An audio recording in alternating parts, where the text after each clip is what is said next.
Good afternoon, ladies and gentlemen, everybody who is watching us. This is the side event of PEROSH during the World Congress. And I say good afternoon because we are based in Europe, in The Hague, at the office of TNO, one of the PEROSH members. But for the people watching from Canada, it will be in the morning. And perhaps there are some people from other continents, and I don't want to know what time it is there, probably totally different compared to the Netherlands. We hope that you will enjoy our webinar. It is a program that you were able to download from the registration page. We will focus on joint research projects prepared, coordinated by PEROSH members. We will show you results of these projects. Really interesting to my opinion. And we will also have a more general introduction to PEROSH. The speaker I will introduce to you later, and we will close our session with a presentation on our view, the view of some of the PEROSH members on research priorities in occupational safety and health. My name is Jan-Michiel Meeuwse. I am the Manager International Affairs of PEROSH. And this is Joyce Lufting from the PEROSH Secretariat. And I will now explain to you a few rules, how we will continue during this session. Some of you are probably familiar with it. When the speakers give their presentation, you can always post questions, remarks in the chat. And this will be moderated by Joyce. And if you, these questions we will answer anyhow, hopefully during the 10 minutes after a few sessions. We will pay attention to some of the most interesting questions, but all questions will be saved and you will receive an answer from PEROSH, the speakers, on what you have asked. In the program, if you have it downloaded or you can see it digitally on your screen, of course, the title of each presentation contains a hyperlink. So for instance, the introductory keynote from Mary gives a hyperlink to an article that was published in the European Journal of Workplace Innovation. And I would really recommend to you to have a look. You can download it for free. The other speakers, their titles of their presentations, if you click on these titles, the hyperlink will bring you to the project webpage on the PEROSH website. And there you can find loads of information on the objectives of these projects and also documents, articles that can be downloaded. The last contribution, which is our paper on research priorities, also there, if you click on the title of this program, of this element of our program, it will bring you directly to this PEROSH paper on research priorities. Well, let me introduce then now Mary Trainor from the Health and Safety Executive in the United Kingdom. She is the Head of Science, Impact and Quality. And Mary is a member of the Scientific Steering Group of PEROSH. She used to be the chair for 4 years. Now we have a new chair. His name is Louis Laurent from the French Institute, but Mary was the last 4 years the chair of PEROSH, of the Scientific Steering Group of PEROSH. Mary, please, I give you the floor and give us an introduction to the PEROSH network. Thank you. And it's my pleasure today to open this PEROSH webinar where we have 7 speakers from around the partnership. So first slide, please. And I'm going to give you an introduction to PEROSH, and we're a partnership of 14 national research institutes on the continent of Europe. And for this World Congress, I've been asked to share with you how our partnership works. How do we collaborate on research, and what do we do to ensure that we maximise the opportunities for improving occupational safety and health that this gives to us? So I'm going to start with a quick look at our history, our vision and our mission, our membership and how we're organised, and then the strategy and the core activities that flow from these. So these are, how do we identify research needs, the international conferences we run, our joint research projects, which are core to the work of the partnership, the range of members' events that we have, the outreach that we do at national, European and international level, and finally some conclusions where I hope to draw together what I think from my PEROSH experience makes a successful research partnership. Next slide. So I'm going to start here with a bit on our history. We came into being in 2003 and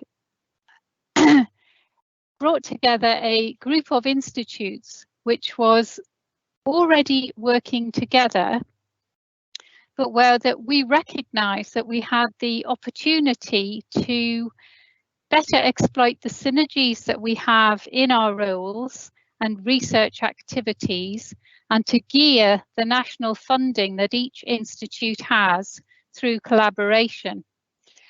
And I should really start with the fundamentals here. In our ever-changing world of work, the promotion of health and safety of the present and the future workforce is crucial to guaranteeing a healthier, longer and more productive working life.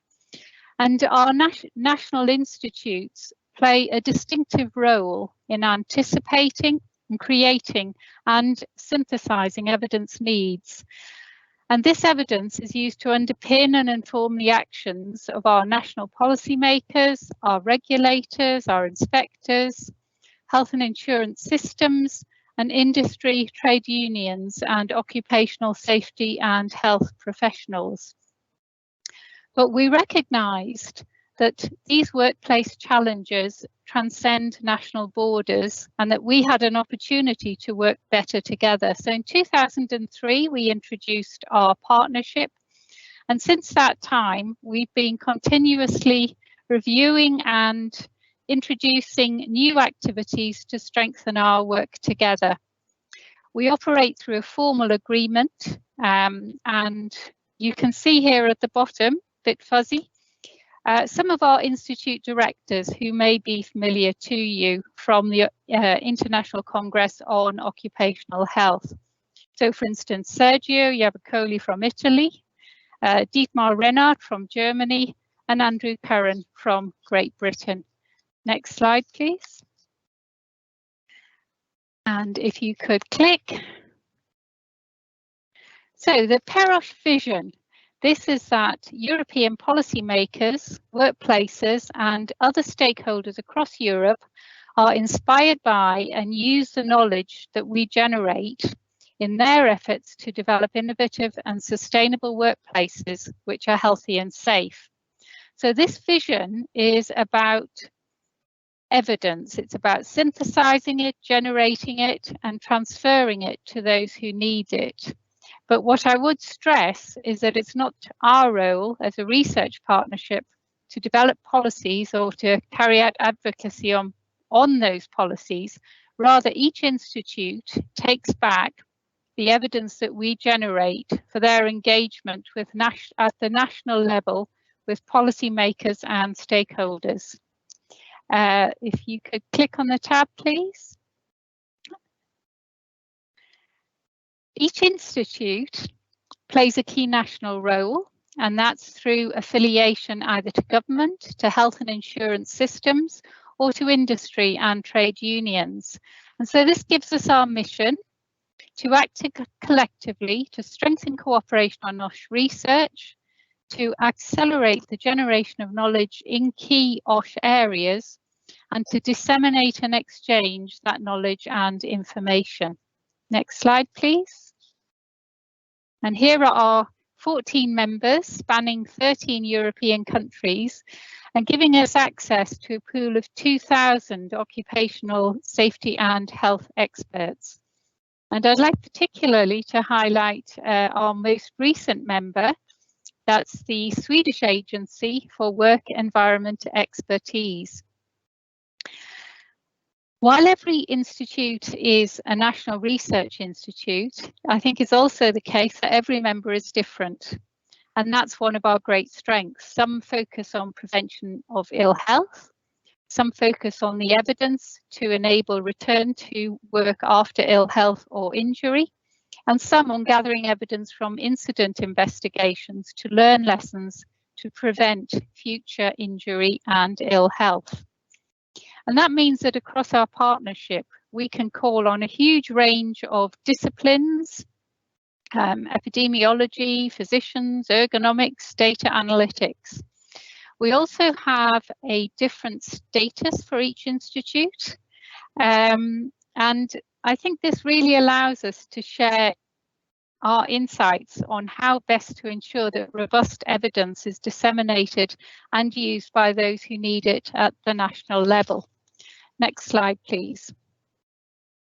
So PEROSH is governed by our steering committee, which comprises the Director General or Research Director of each of our institutes, and they set the strategic direction for the partnership.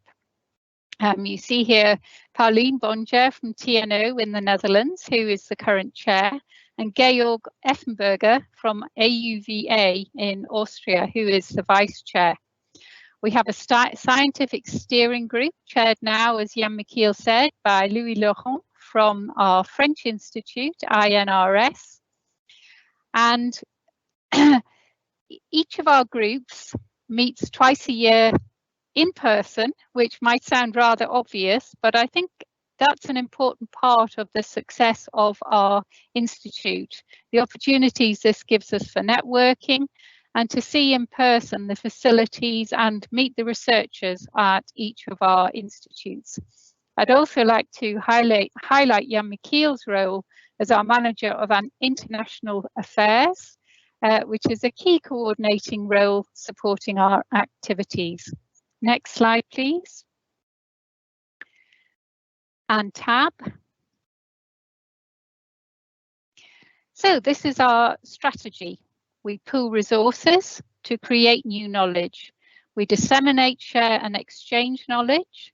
We provide the evidence base to inform and underpin decisions at the national level, and we identify new research challenges. And tab, please. And from that strategy flows our core PEROSH activities. And for the rest of this talk, I'm going to give an overview of these, and really throughout these activities, the generation and exchange of knowledge for use to develop innovative and sustainable workplaces that are healthy and safe is a golden thread that aligns our activities to its vision.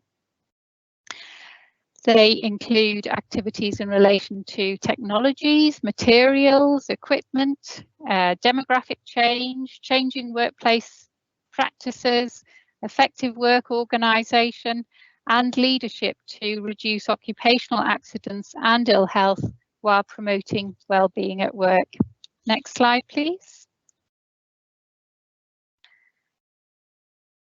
The distinctive research needs for each institute are defined and agreed at the national level, and a core activity that we have in PEROSH is to understand which of those research challenges we have in common.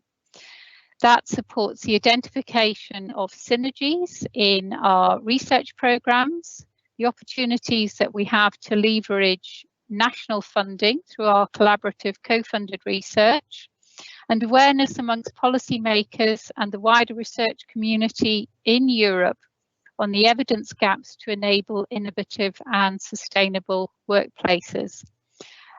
We have a first paper from 2012 where I've given here just some of the examples of areas where we have identified common research challenges. Click please on this slide. And here I have shown the outcome of a study which was led by our Italian institute, comparing research priorities by geographical area within Europe. And as far as I know, it's the first time a study of this kind has been done. And at the centre of the circle, you see the lower priority research needs, and at the outside, you see those identified as higher. So, for instance, higher up priorities include things like new forms of management and how to new forms of employment and what is effective management, things like internships, 0 hours contracts. We have impacts of innovation and new ways of working, boundaryless work, e-work and telework. We have health and safety at the human-computer interaction and the introduction of unsafe and unhealthy work, which can follow the introduction to barriers to free movement of goods. But what I'd particularly like to draw out is what our researchers identified as the importance of transversal priorities. How do we translate research results into practical and effective tools? And how do we support the implementation of healthier workplaces in micro, small and medium enterprises? Next slide, please. So the second core activity we have is our international conferences, and my colleague David Fishwick will be giving you an overview shortly of the Wellbeing and Work Group, which introduced a series of now 6 conferences starting in 2010 at our Finnish Institute. And I'd also like to highlight the most recent conference, which was held last year online, of course, by the Danish Institute, NFA, on prolonging working life. Next slide, please. I think perhaps the single biggest commitment we have as a partnership is to our joint research programme. And this was introduced in 2009 and has grown steadily with around 6 to 10 projects in hand at any one time. And this we introduced to better realise the opportunities that we have to exploit the synergies and distinctive research needs that transcend our national boundaries. It allows us to leverage our own funding through collaborative projects, and it also means we don't unnecessarily duplicate our research activities. It means we can bring together the huge range and depth of research expertise that we have across our partner institutes. And so far, we've got over 40 publications. And the programme is looking at both current OSH challenges, the ill health and injury we see in workplaces today, as well as challenges that are new or emerging. Next slide, please. So in today's webinar, you're going to hear from 4 of our project leaders. And what I've tried to do here is just give a feel for some of the types of research that is undertaken. And if you could click, please. And this is just some of our projects, and you can see that we have a range from those which set the strategic direction, such as the Futures Group work, through to many which are focused on facilitating and undertaking the synthesis of research evidence. And we found these to be particularly valuable. For instance, developing review methodologies, developing platforms and taxonomies that enable the national level research and survey data to be captured and used systematically. We have projects which develop evidence specifically to underpin practical tools and guidance. For instance, we have a project which looked at, I've called it here, indirect exposure of workers to infrared and ultraviolet radiation. And there we looked both at collaborative primary research, and from there have developed evidence which is now being used in, for instance, a practical tool for small businesses in Austria.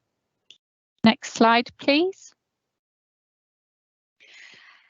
This is one of the core activities we have for members. It's our researcher exchange programme. And these are short visits between institutes, typically just 1 or 2 weeks duration, and they are hugely valuable for our researchers.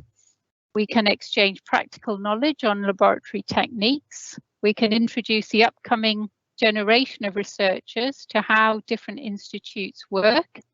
We can promote new collaborative projects.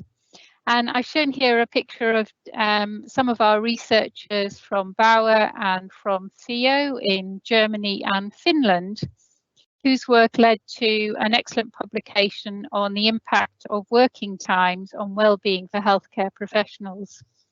Next slide, please. Another example is the members' research conferences, and we started these in 2015 in Warsaw, and our 4th joint members conference will be next week in Madrid, celebrating the 50th anniversary of the Spanish Institute. And I put up here just some examples of the sorts of topics that we look at. But all of these are focused on the impact of our research on society. And of course, at next week's conference, it's no surprise to let you know that one of the key topics will be around pandemic and post-pandemic challenges. Next slide, please. The other members event that I wanted to highlight is the use of information sharing workshops. There's an example here where we gathered together experts on work-related stress to bring together the very different disciplines and activities from around our network. And all of these workshops align to our vision for innovative and sustainable workplaces, and they've covered a wide range of topics. For instance, last autumn, the most recent was on advanced robotics, which was hosted by TNO in the Netherlands. Next slide.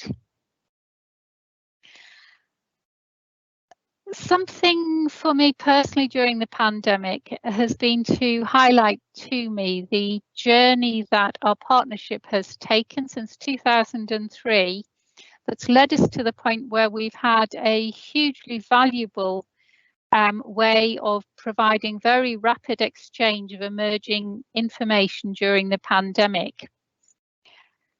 As national institutes, we've been providing evidence and advice to government ministries, to workplaces and to key stakeholders.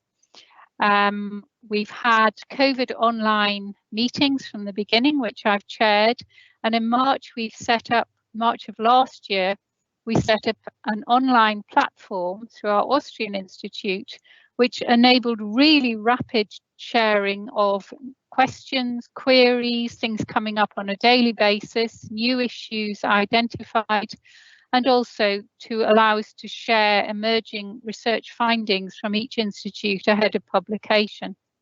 Next slide.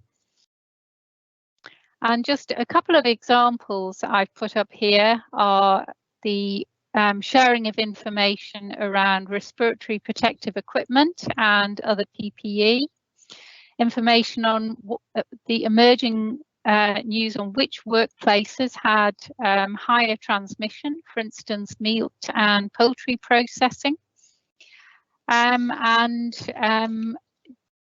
how we could potentially decontaminate PPE and RPE as a measure of last resort, and picture here from our Swiss Institute on a technique that they developed. And the existing network gave us a bedrock of trust to share very rapidly information and work at pace during the pandemic.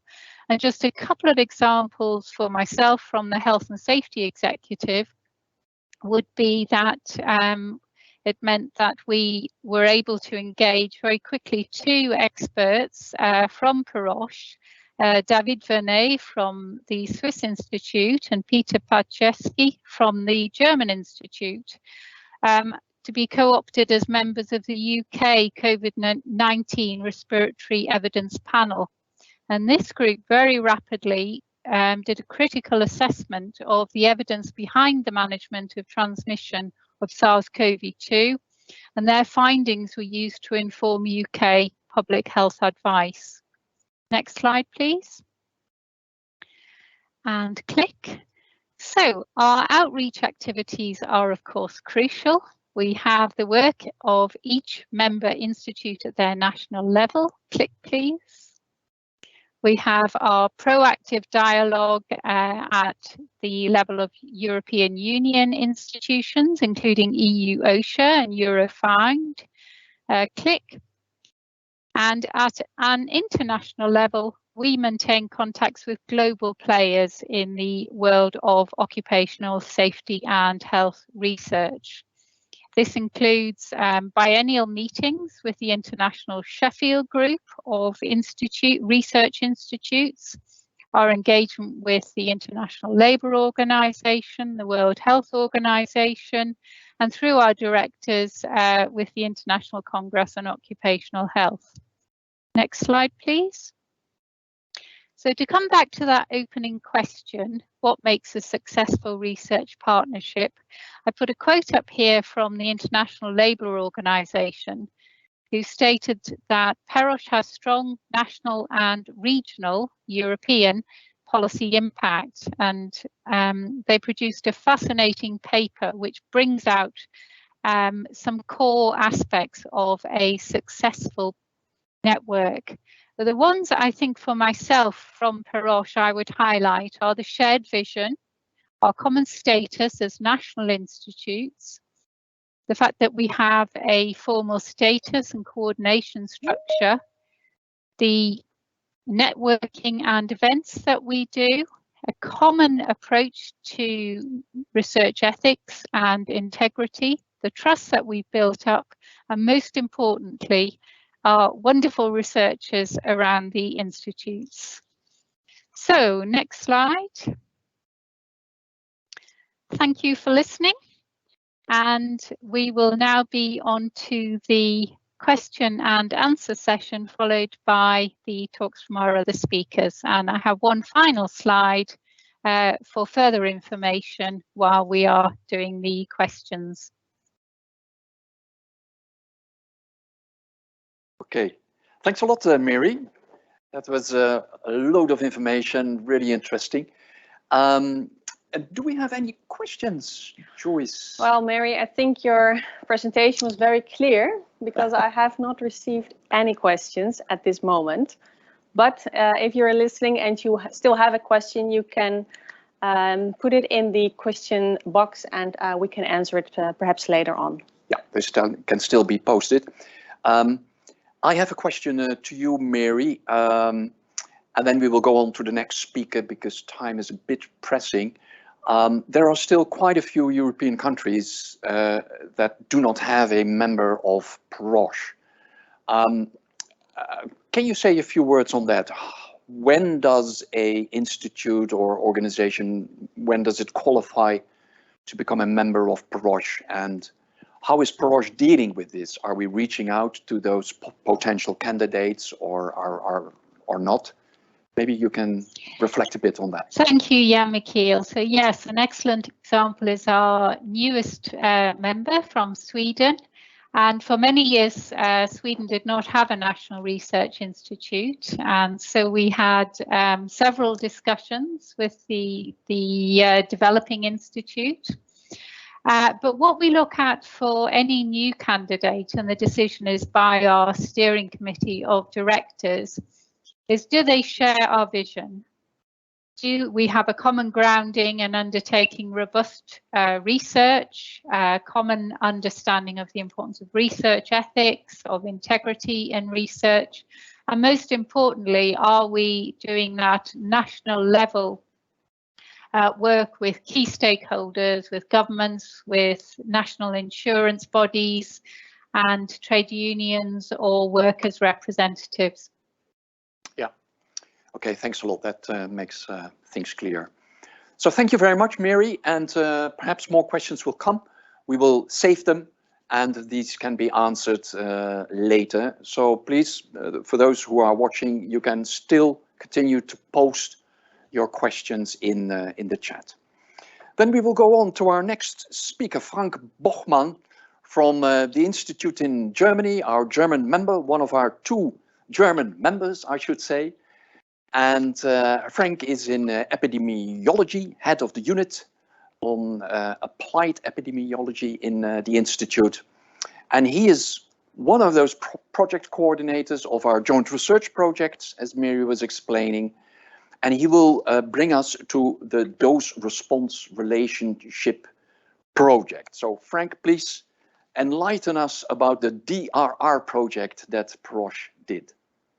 Jean-Michel, I thank you very much for your very kind introduction. I try to share my screen. Should work, I guess. Let's see.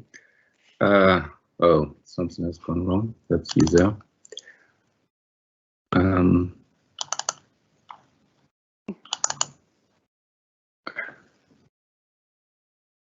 Can you see the screen? Yeah.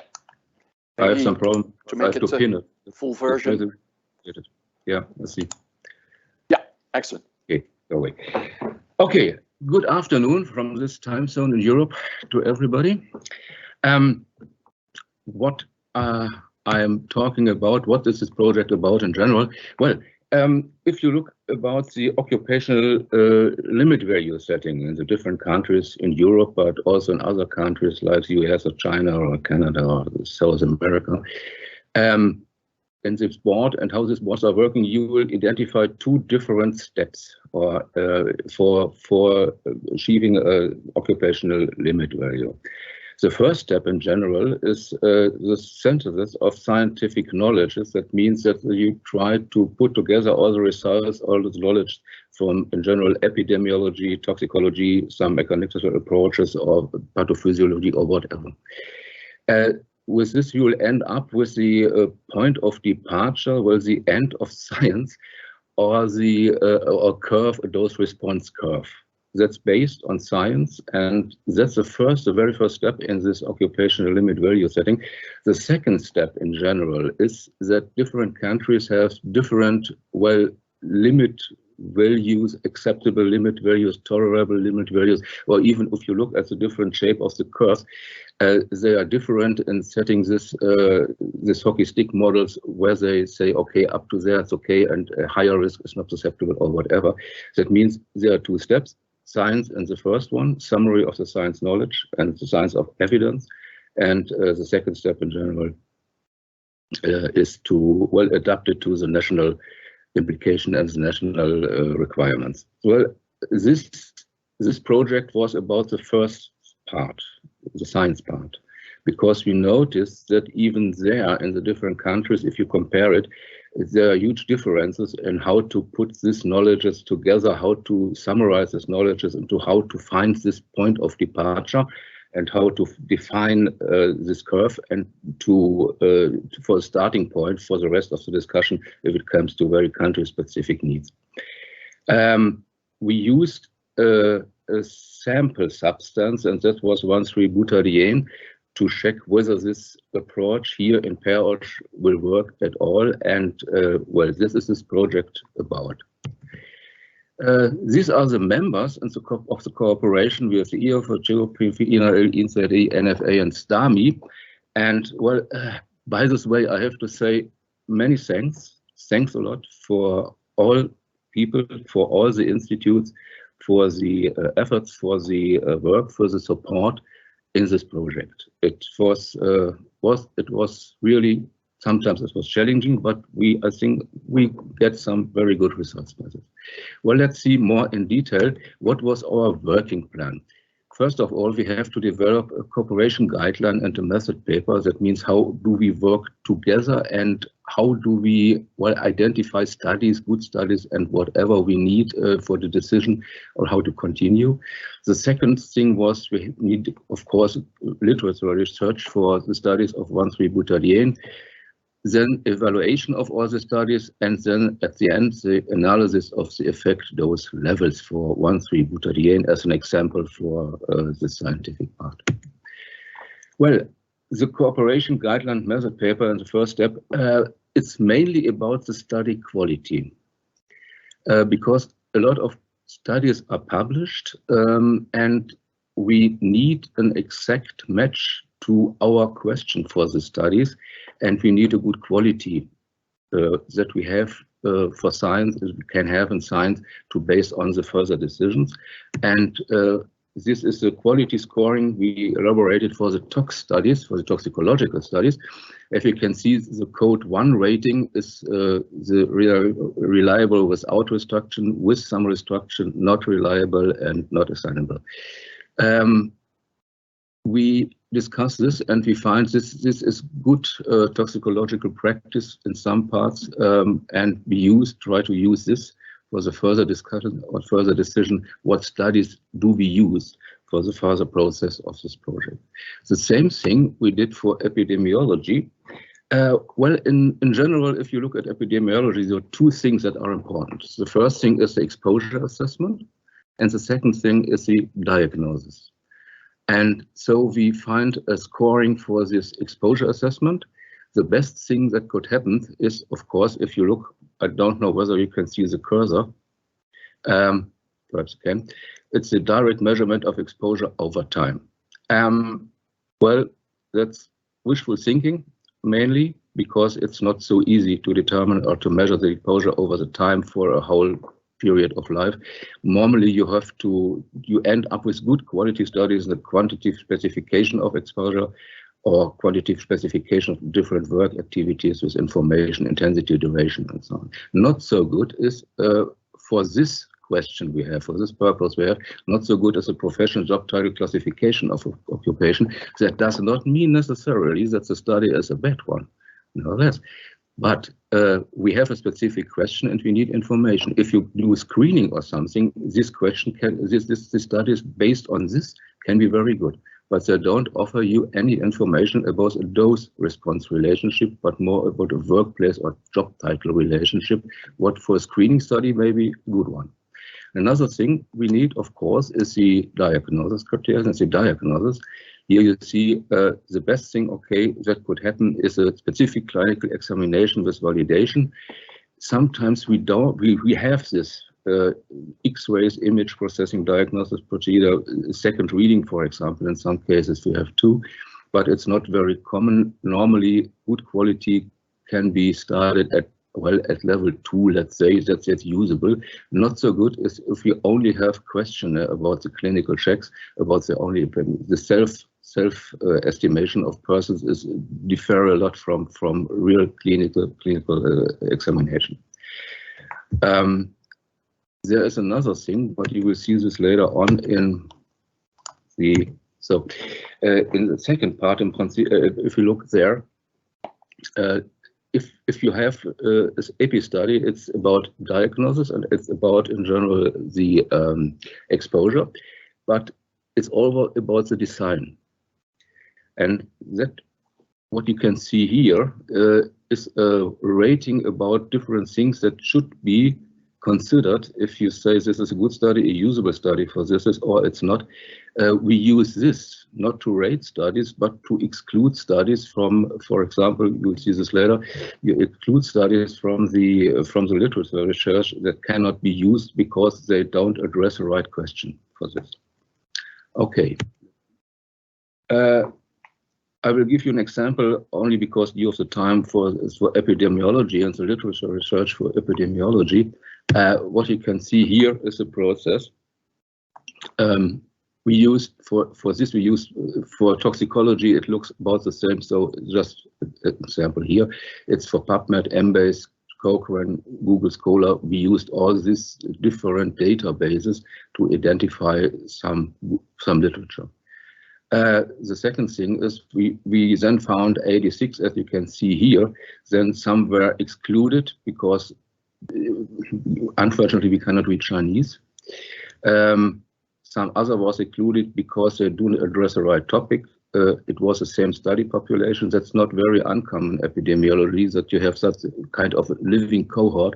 That means you started sometimes back with the cohort, and every 10 years you do new measurements, you do new diagnosis or whatever, and you try to find out. So we have to eliminate this. In general, we use the newest studies. And insufficient study quality, that was because of diagnosis or the exposure explanation and so on. Another thing is we excluded another 35 because of they don't provide any information about the quantitative exposure data. And again, we have to check it, and we say that a same exposure study exposure population we have about this year. We have to, because they was already in because of the same study population. So, and that's not very uncommon for such a question. We started with 86 and we ended with only 3 studies that can be used for this question. This is a normal rate. We did it for other health effects too, and it's about normally you can say about 2 and 5–6% from the studies can be used for these questions. Okay, let's see more in detail about the evaluation. This gives you the results of the toxicological studies. What we find is there were 6 different health outcomes: was local effects, allergic effects, reproduction, gene tox, mutagenicity, and carcinogenity. The number of studies, and what you see here is the number of studies. The number of studies can be used, and what you can see here at the right side is a good quality study, is a low quality study. Low effect skin and mucous membranes is a very, very high exposure if you compare it to this. There are only 4 studies about this. So we say, okay, we will not use this outcome for the discussion. But what you can see in general is the good quality studies gives much more lower results than the low quality studies, and that's in epidemiology and toxicology is also a very common picture what you can find, because if you look at the quality of studies and you do a good studies, you draw a little bit from this attributional fraction that's possible to explain it from the exposure, and you can separate the exposure. Otherwise the study shows you a mixture of exposure, of confounder or whatever, and that will increase the relative risk, or in this fund will increase the dose. So it's stated what we can expect it already. So low quality studies are higher from the per ppm in butadiene than the good quality studies. Frank, I have to interrupt you. I'm awfully sorry. You still have 3 minutes, okay? Okay, I'll do. Okay. I hurry. This is an example for the toxicological results. It's just to see, we did it for all. That's the bad studies over here, higher exposure, good studies over here, lower exposure. Epidemiological results, we use a relative risk of 2. That's because the attributional fraction, because we can assume that you have attributional fraction more than 50%, what means that more than 50% of the effect can be explained by the exposure. So it's a compromise. It's it's not science, but it's a setting. Normally, also in the regulatory reports, to say we use a relative risk of 2. For leukemia, we have this approximate dose from 200 ppm years. That's a dose, whereas in toxicology we'll find a concentration. Non-Hodgkin lymphoma 200, multiple myeloma 400 ppm. Okay. This is an example for non-Hodgkin lymphoma. These are the dose on the x-axis, on the y. Here you see the relative risk. What you can see is here 2. These dots here are the results of the single studies.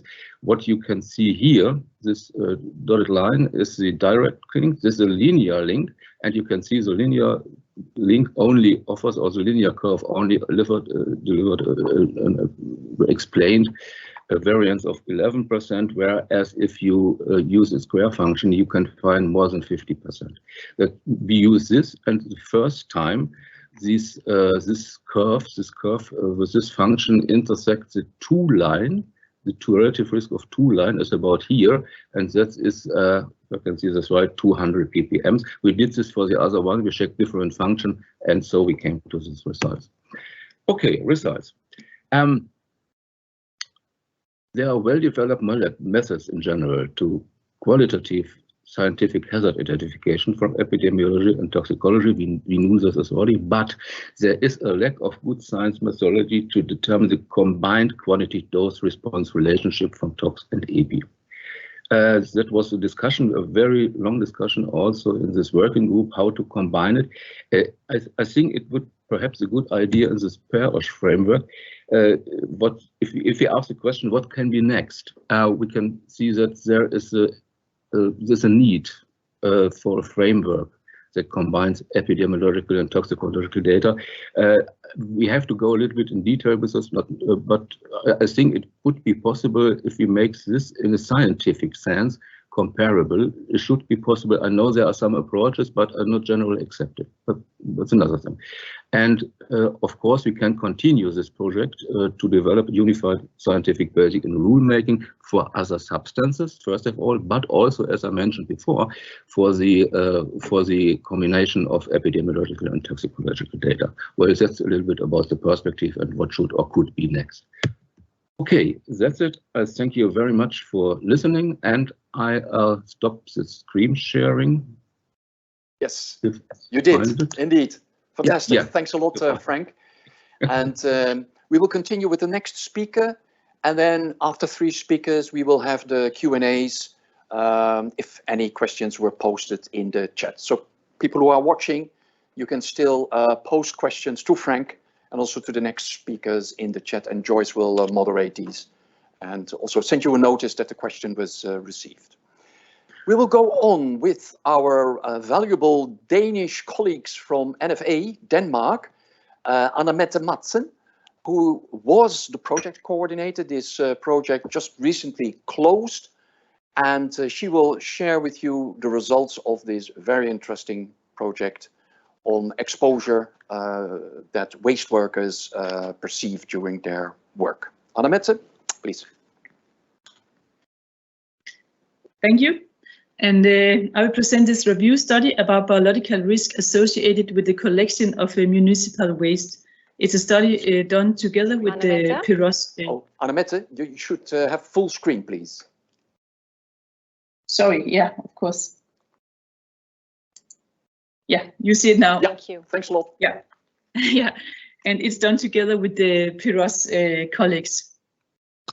And globally, a large number of people work with the waste collection, and in Europe, on average, about 500 kilograms of municipal waste is produced per person per year.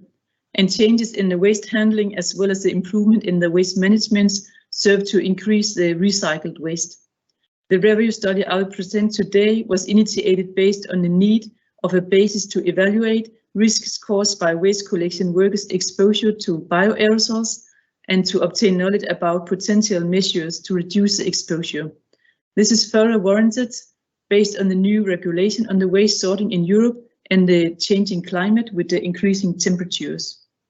I've collected some data here from Denmark. In 2010, waste was typically collected into 4 waste fractions, and in 2018, one of the fractions, the residual waste, was subdivided into 5 new fractions.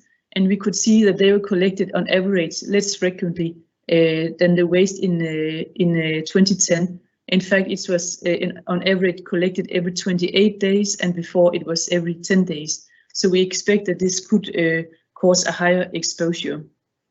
In the study, we have also characterized the main tasks of waste workers' exposure and the potential determinants of waste workers' exposure. Concerning reports on health effects, we have found studies showing that they could have aspergillosis, pneumonitis, and asthma, and ODTS with the influenza-like symptoms. And we have to remember that the waste workers are also running part of the day when they're getting the containers, and they have a quite high ventilation rate. We have found studies investigating the effects on the respiratory system, and some studies have used spirometry, and some studies found effects, and other studies found no effects on the working environment through a 1-week measurements. Other studies have investigated induced sputum or nasal lavage samples and measured different inflammatory markers in the, and they have seen that there's increase, for instance, from Monday to Thursday, or there's an increase by time or with comparison to control groups. Some studies have also been looking at the duration of the employment in waste collection for 10 years, and it was found that it was associated with an increased prevalence of cough and chronic bronchitis. It has also been seen that the atopic waste collection workers suffered more frequently from irritation of the lower airways, as indicated by coughing, compared to colleagues which are not atopic, which are not allergic.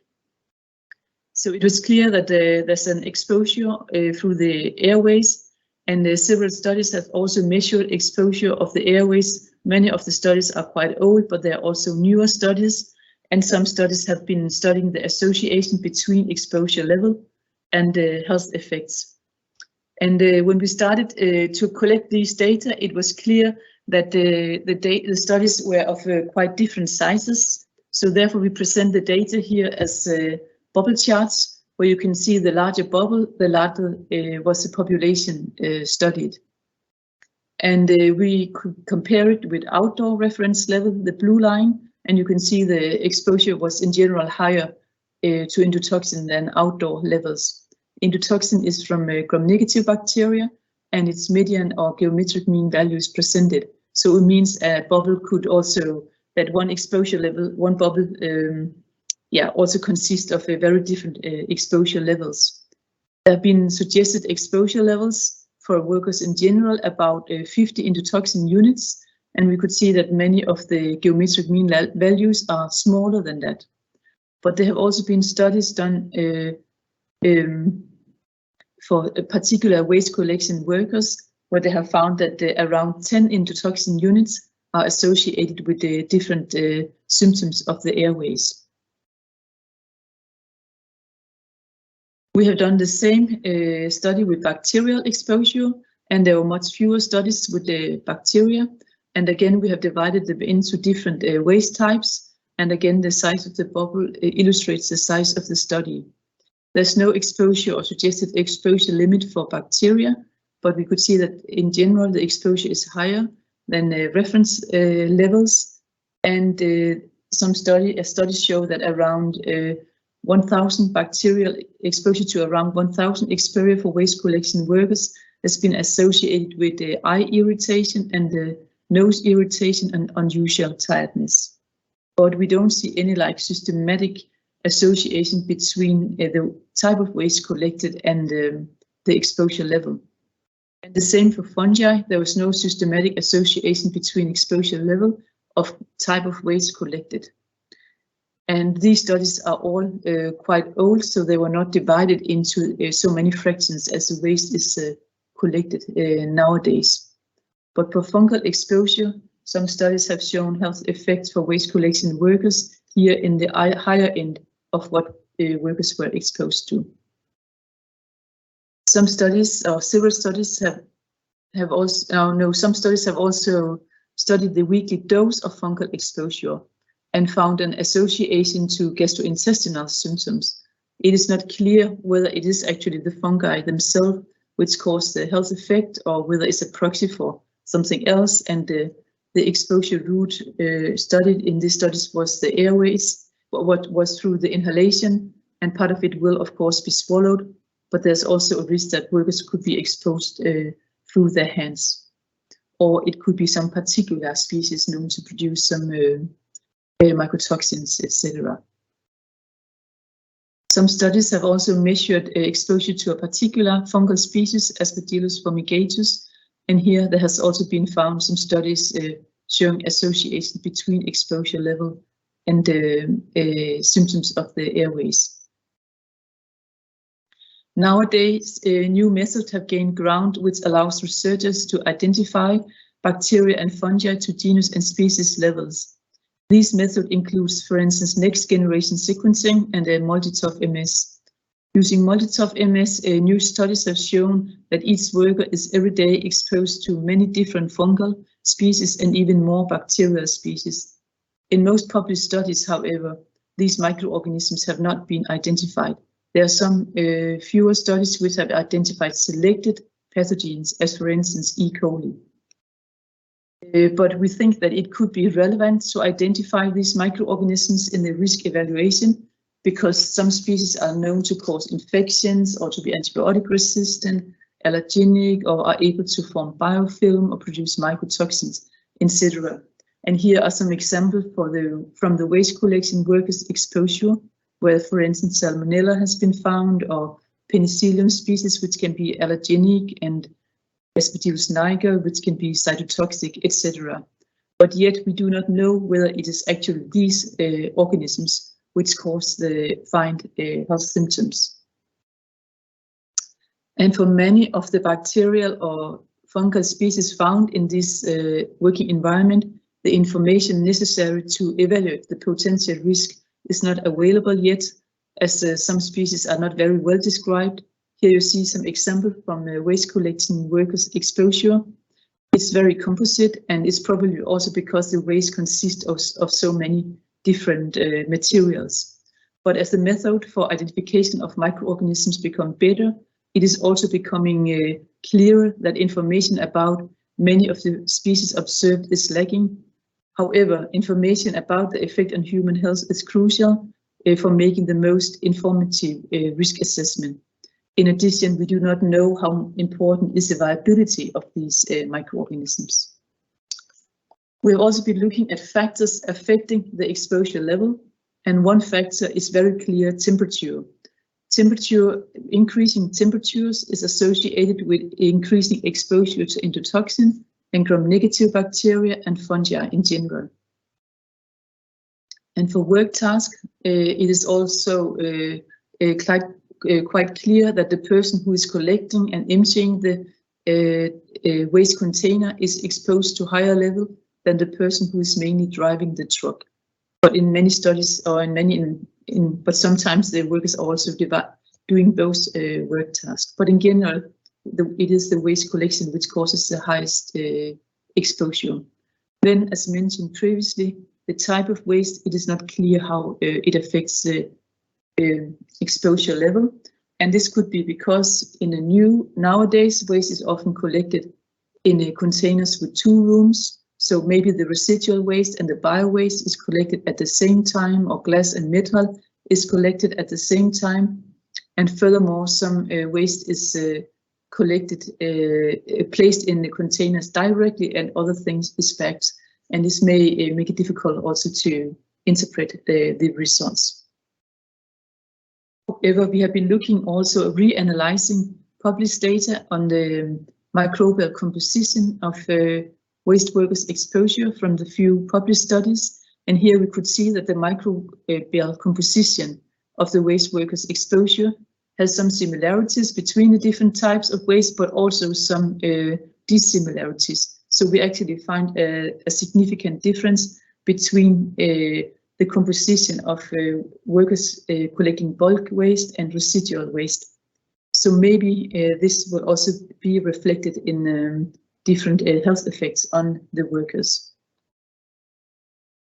There have also been some studies on with the attempt to reduce the exposure, and it is of course important to try to isolate the loader as effective as possible from the weight that is loaded into the waste truck. And one thing which affects this is the loading height. If there's a high loading height, the exposure is lower. And then there's negative pressure in the waste truck, which may also affect the exposure level. And increasing the collection frequency also reduces the exposure, as well as put the waste into bags. Then there's something we do not know yet. There are some new waste containers, for instance, underground waste containers. We do not know how they affect how it affects the workers' exposure. But we know that it helps to clean the truck cap and to use effective ventilation system. And something which is very important right now is also to use hand sanitizer. It also reduces hand exposure to fungi. Dear Mette, sorry to interrupt you. I'm really rude, but you still have 1 minute, so please. Yeah, that's fine. So we conclude that that there are numerous health effects associated with the waste collection, and most of it is related to the airways. And it should be important. It is important to also consider these as small health effects, such as eye redness and runny nose, etc. And we have also seen that it is possible to do some interventions to reduce the exposure. But in spite of these different attempts, we still think that waste collectors is an occupational group for which it is difficult to implement technical measures to reduce exposure. And this is mainly due to the significant mobility of the employees and the work in various weather conditions and the availability of different truck cabs. So overall, this review illustrates that there's some new understanding and improvement in the recent year. However, there is still considerable room for improvement in non-elements, particularly with regard to health effect and the respective contribution of the various biological agents. And first of all, the composition of the bioaerosols need to be better characterized with respect to bacterial and fungal composition, and it's still unclear how much the different bioaerosol components contribute to the measured health effects. And this underlines the need to mobilize experts from all EU members for coordinated studies that will eventually fill the knowledge gaps and propose efficient preventive measures for waste collection workers. And in these GDPR times, I stop with a very dark picture of some waste collection trucks in the very early morning. Thank you for your attention, and thanks to PEROSH. Thank you, Mette. Really interesting project you did. We will come back to the questions later, but first we will continue with our next speaker. Her name is Magdalena Mlynarczyk from the Polish Institute, our Polish member, and she is active in the laboratory of thermal load, so she knows everything about temperature. And this project is on firefighters and the ergonomic conditions under which they have to work. So Magdalena, please give us more information about this interesting project. Thank you, Jan-Michel. Welcome everyone. As you can see, I want to present my results of our project Ergo Firefighters about comfort and ergonomics of protection clothing for firefighters and also normative requirements in various European countries. And thanks to PEROSH, we could collaborate with two other institutes from Finland and from Spain, and we had one project about 1 year direction. And as you can see, our team was very feminized, but we are still together, and we work about the Ergo Firefighters. And if you are interested, you can find all information on the PEROSH website. And the aims of the project were to assessment of the subjective perception of thermal comfort and physiological strain of firefighters wearing protective clothing in various European countries, usability analysis of smart wearable devices to be applied in protective clothing in order to improve safety and comfort, and also analysis of health and safety requirements to be met by protective clothing used by firefighters in various European countries. So what we want to achieve is increased knowledge of the problem of thermal discomfort in firefighters during rescue operation, and also increase awareness of the influence of the fabric and materials used in the special clothing on thermal comfort and ergonomics of the protective clothing. And what way we did it? We split the project on 5 main tasks. First was systematic literature. After that, comprehensive literature study regarding the normative requirements for firefighters clothing in Finland, Poland and Spain. Comprehensive literature study regarding the assessment of subjective feelings about thermal comfort of firefighters and ergonomics also.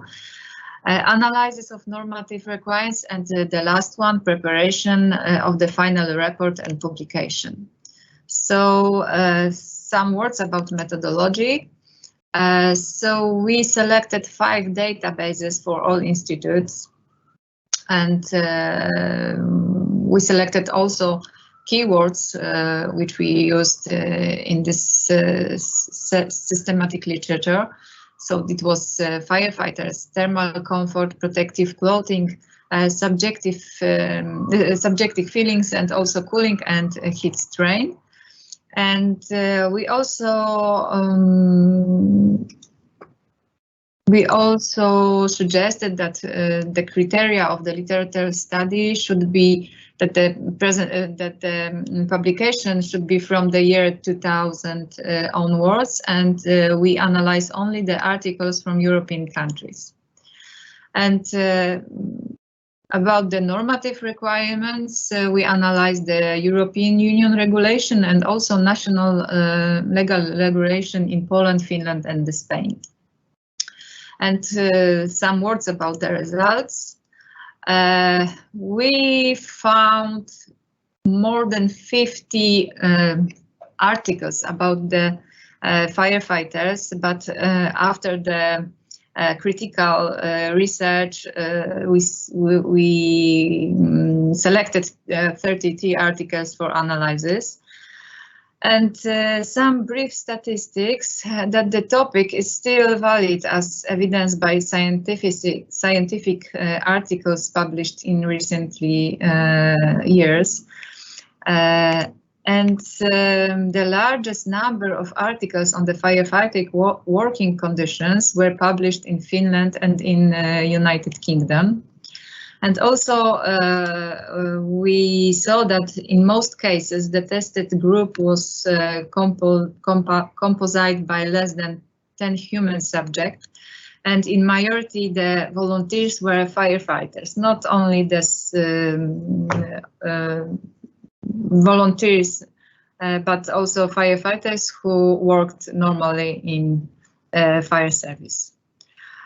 And also the most frequently studied parameters were heart rate and respiratory gas, but also the thermal sensation, rectal temperature, and also sweat rate. I cannot show you all my results because we're still working on the publication, but maybe you can forgive me that.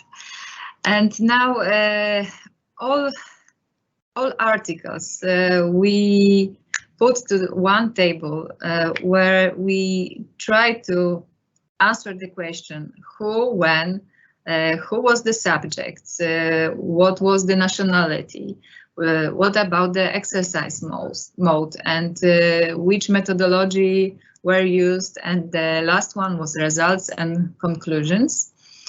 And for the section about health and safety requirements, we analyzed the regulation of European Union, and also we analyzed all normative requirements related to the protective clothing, mostly standard European standard 469.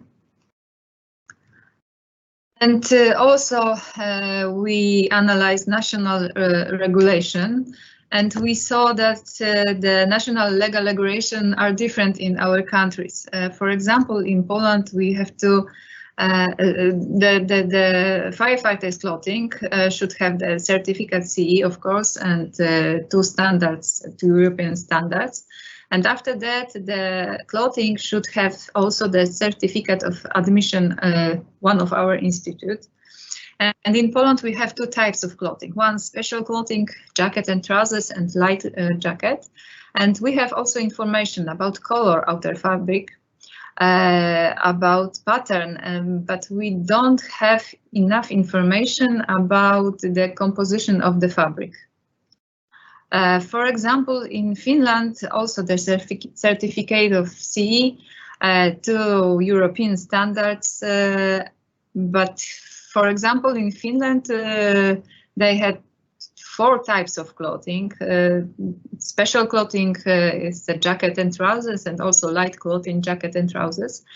And here you have information about the color, about the composition of fabric. As you can see, for example, clothing type 3 is fabric Nomex or similar, and clothing type 4 is light one. Material, for example, Gore-Tex or similar. So it's very specific information about which material should be used. And in Spain, the national legal requirements are not that level of details like in Poland and or Finland. Also, the firefighter clothing should have certificate of CE, but in Spain, there is no information about, for example, color, pattern, or information about the materials. So, the conclusion of methodology of our project, occurrence of high thermal stress of human subjects when using protective clothing for firefighters, is regardless of the methodologies or test conditions. And the problem of thermal discomfort concerns not only the clothing itself, but also the breathing apparatus or footwear. And also research methodology is not uniform. Part of the research was performed in the laboratory conditions, and other part in the test was conducted in controlled conditions, simulating the activities performed by firefighters during their work. And thermal strain is evaluated by physiological measurements of those parameters, and additionally by subjective questionnaires. But we think that this subjective feeling about firefighters are very important and should be also asked when the research were done.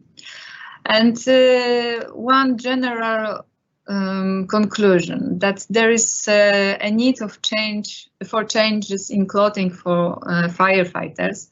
And we also saw that the various solutions to improve work were examined in literature, such as ergonomic clothes, lighter jackets, task-fitted clothes, and also different composition of the materials in clothing. And the general conclusions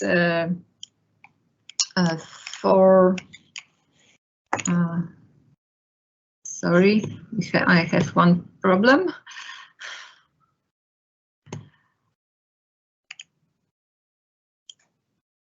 I had problem with presentation. And the general conclusion is that the composition of materials in protective clothing affects on the sweat efficiency and perception of moisture. Also, the range of motion is very important for firefighters, and wave of clothes correlate with the level of cardiovascular and thermoregulatory stress. And also, we noted that task-fitted clothing were better to the standard one. So, few information about the products. We prepare a full report. It was not published, where there's all information about analysis of literature study, analysis of normative requirements, including national regulations, and also smart solution applied in protective clothing.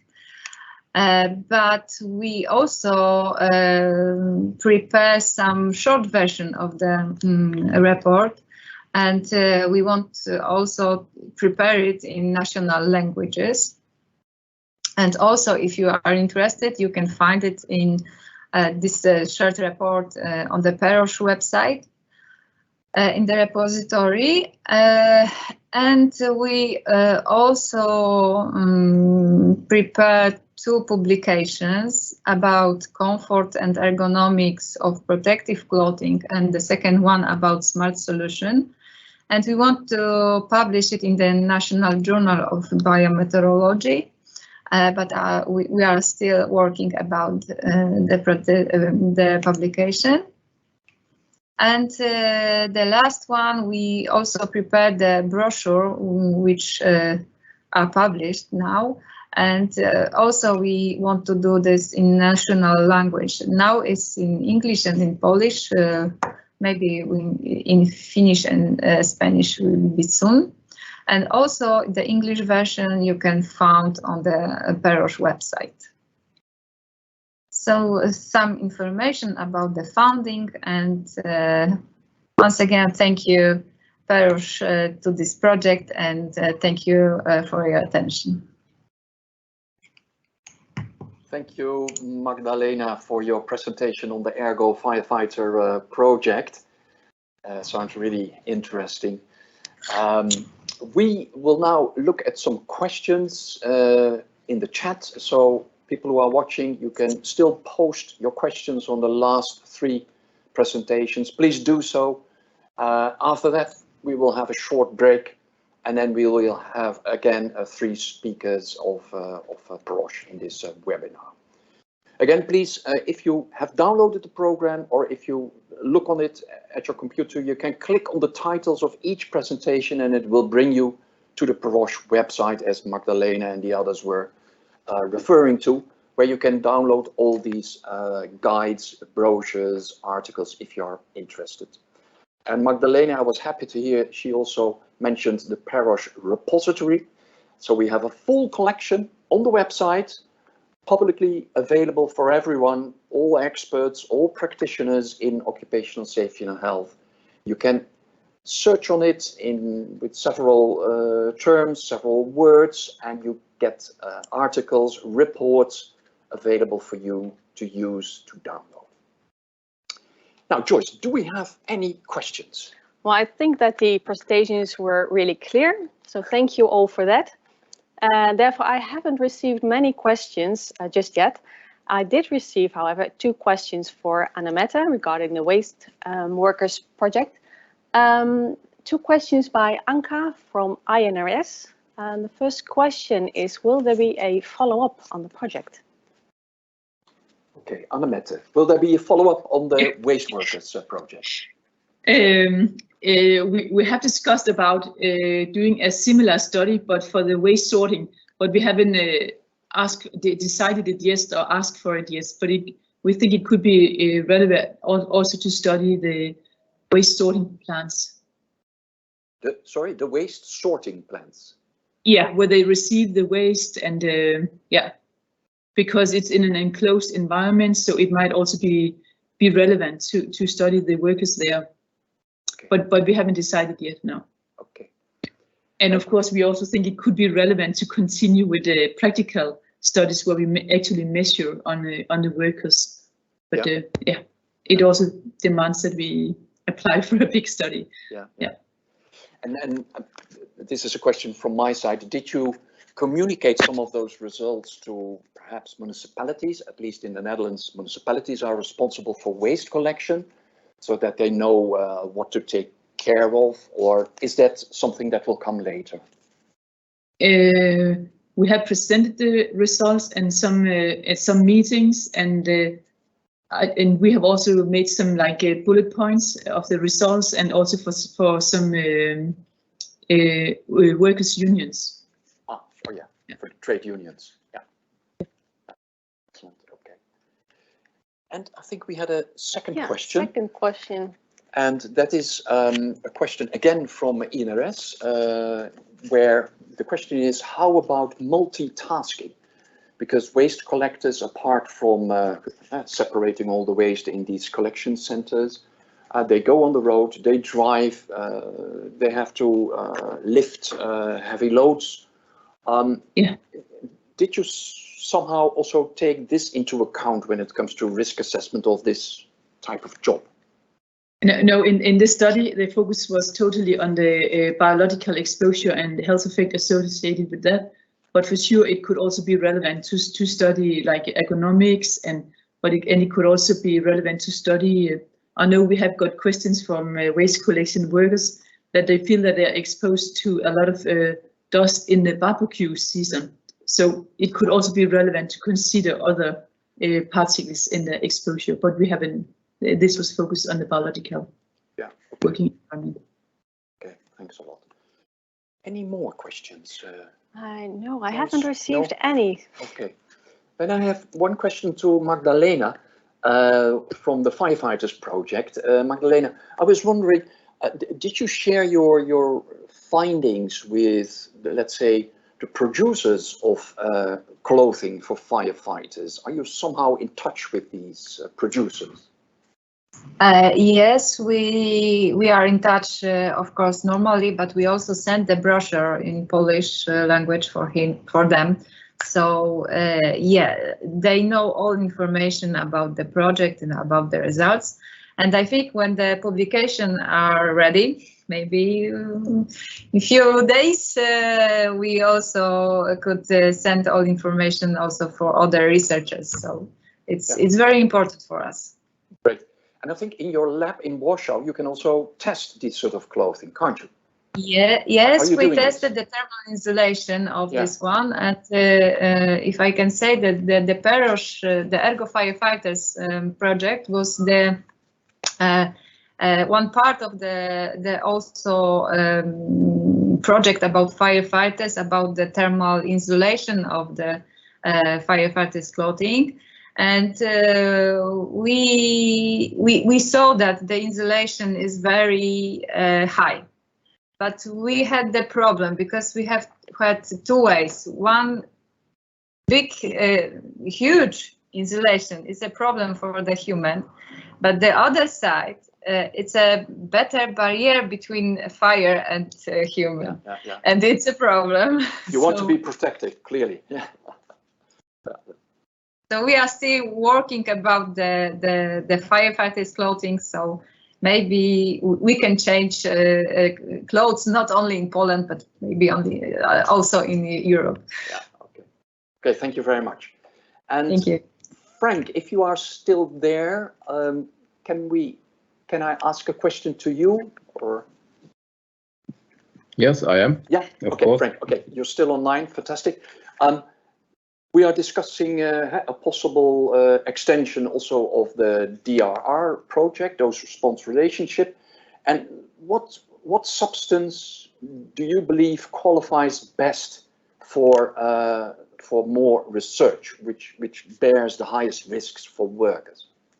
Yeah, there are several under discussion. We have asked the different institutes in Europe. Well, there are metals, especially heavy metals is one group. Then we have wood dust, hardwood specific wood dust, and up to now we don't have any clear decision about this. So if anybody has interest or anybody has another idea or wants to cooperate or whatever, please feel free to contact me or Jean-Michel or whoever from PEROSH, so that we can start this one. But the substance is one thing. The other thing is a more methodological thing about. I think it's necessary to discuss or to find a harmonized approach about combining toxicological and epidemiological sites. But that's another question. Can be a part or can be separated from this project. That depends. But the next substances are in discussion. And up to now, there's no clear decision about this. Good. If people follow the project webpage, they will see what has been chosen in the future. Yes, of course. Okay, thanks a lot, Frank. Okay, then I suggest that if we have no more questions, that we have a short break. Perhaps 10 minutes will be enough for everyone. And we'll see you back in 10 minutes with the other three speakers. Thank you very much.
Kan hè?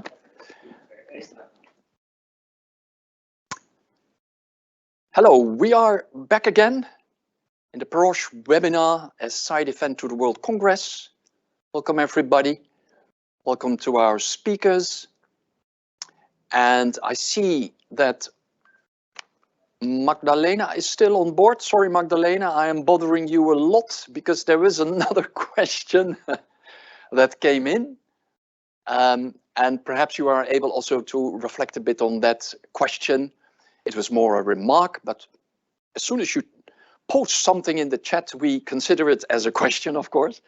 And the remark was on how about clothing, protective clothing of asbestos removal workers? Would you expect, this is my interpretation of this remark, would you expect a similar burden of these workers when it comes to thermal comfort, or would it be different? Maybe you can reflect a bit on that, Magdalena. Yes, thank you. And I think that the barrier is very similar, because here is also you have to need the very how to say it. I forget the words, but okay. The protection. Protection. Yeah, it's very important that no chemical substance go to our organism. So yeah, it's a problem, and it's quite different clothing, but the thermal insulation, thermal comforts, it's similar here. Okay. But it's very interesting, and we can test it on our thermal mannequins. So yeah. I'm open to the topic and invite to the collaborate with us. Yeah, I don't know if producers of these sort of clothing are watching, but they know how to reach you in Warsaw. Yeah. Okay, thanks a lot. Then we will go to the second half of our webinar with 3 more speakers. And we will continue with Christoph Schiefer. He is head of the unit on innovative work design at the IFA, the institute in German, one of our German members. And Christoph will share with us information on the exchange platform focusing on physical activity and physical workload. Christoph, you're welcome to do your presentation. Thank you for the nice introduction. Yes, today I want to take you with me on a small journey in the world of measurements of occupational physical activity and physical workload, and talk about the feasibility of an exchange platform.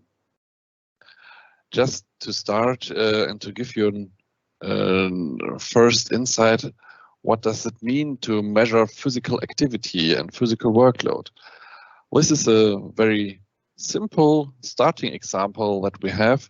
It is a smartphone that is put on the upper arm, and with this smartphone there is a sensor inside, and it is able to measure the movement of the upper arm, and with a special application on that smartphone you're able to quantify the shoulder joint angle, or you could analyze repetitive movements of the shoulder joint, and then you could analyze your behavior and get, for example, the feedback of the percentage of working time with your hands above the shoulder level, which is a risk factor for getting a disorder in the shoulder joint.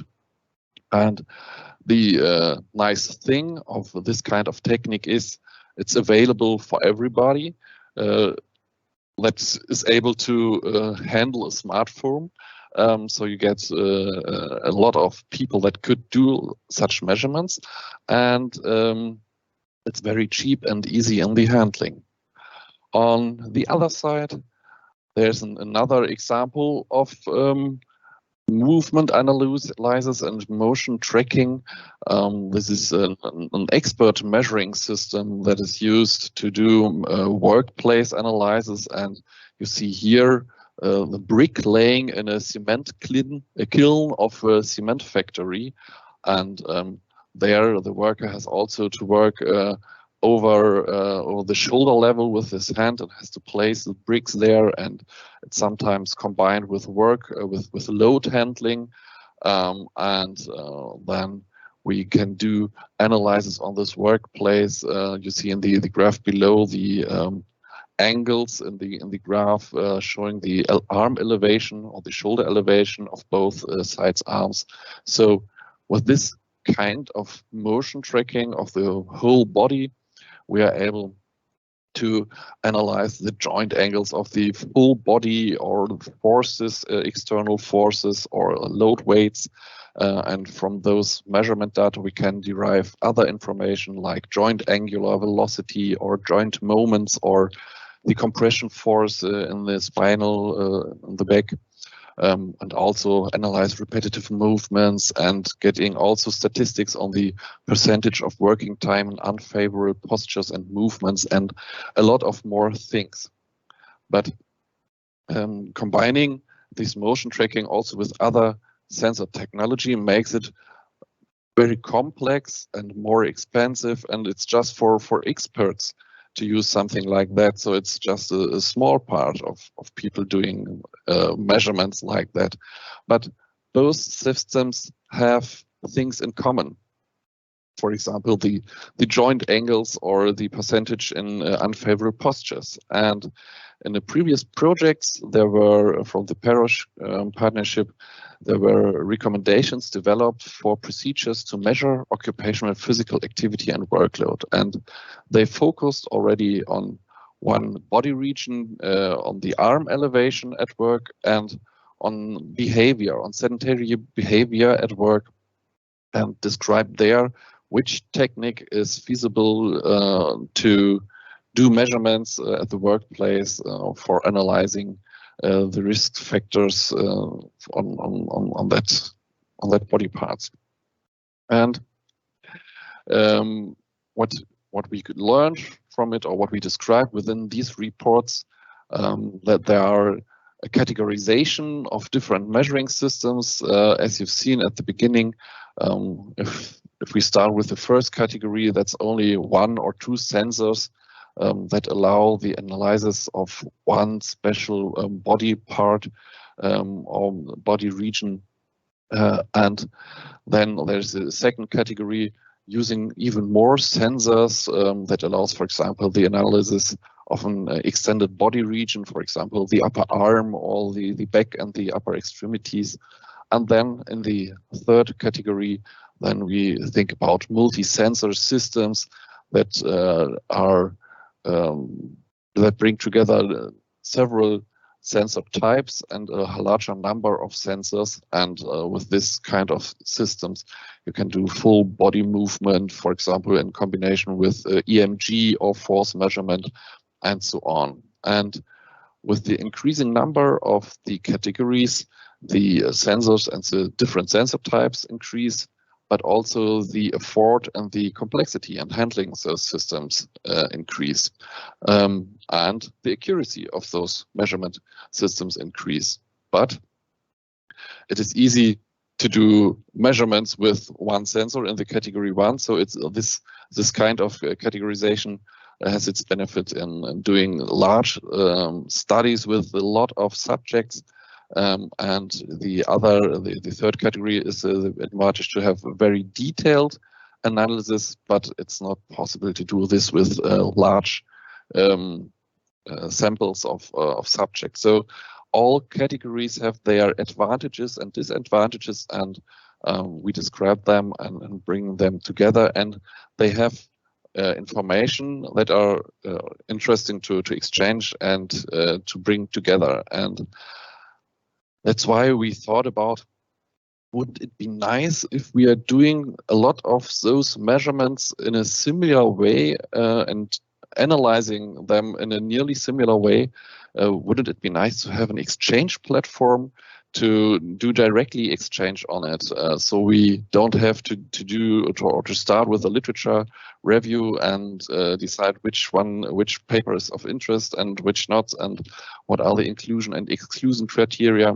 And would it be nice to have all data together and do pooled data analysis with all those data that could be put together. And that's why we started the PEPA project, the PEROSH exchange platform for measurements of occupational physical activity and physical workload as a feasibility study. And there were 14 different institutes from the PEROSH partnership and or in the conjunction with PEROSH from 10 different countries. So it was very interesting to have this large group, and they see my co-authors the colleagues we worked together with. It was very nice to work on that project. And what is the long-term aim of such an exchange platform, or what were our ideas? We wanted to simplify the exchange on measurement studies and measurement projects, and we wanted to establish a uniform measurement methodology of risk factors for musculoskeletal disorders, and want to allow or simplify the pooling of data for joint analysis. And this should improve or go a step further in the research of the relation of risk factors and the health outcome, for example, for musculoskeletal disorders, or in the case of sedentary behavior of the cardiovascular system.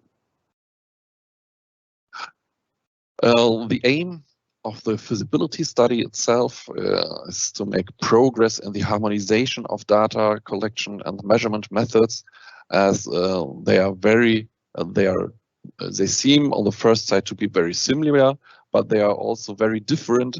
They are different vendors. There are also different techniques. So to do harmonization in these methods and in these techniques, and to develop a prototype that is able to collect those measurements. And at the end, we wanted to provide a data infrastructure that is able to collect, share, and analyze those exposition data of risk factors.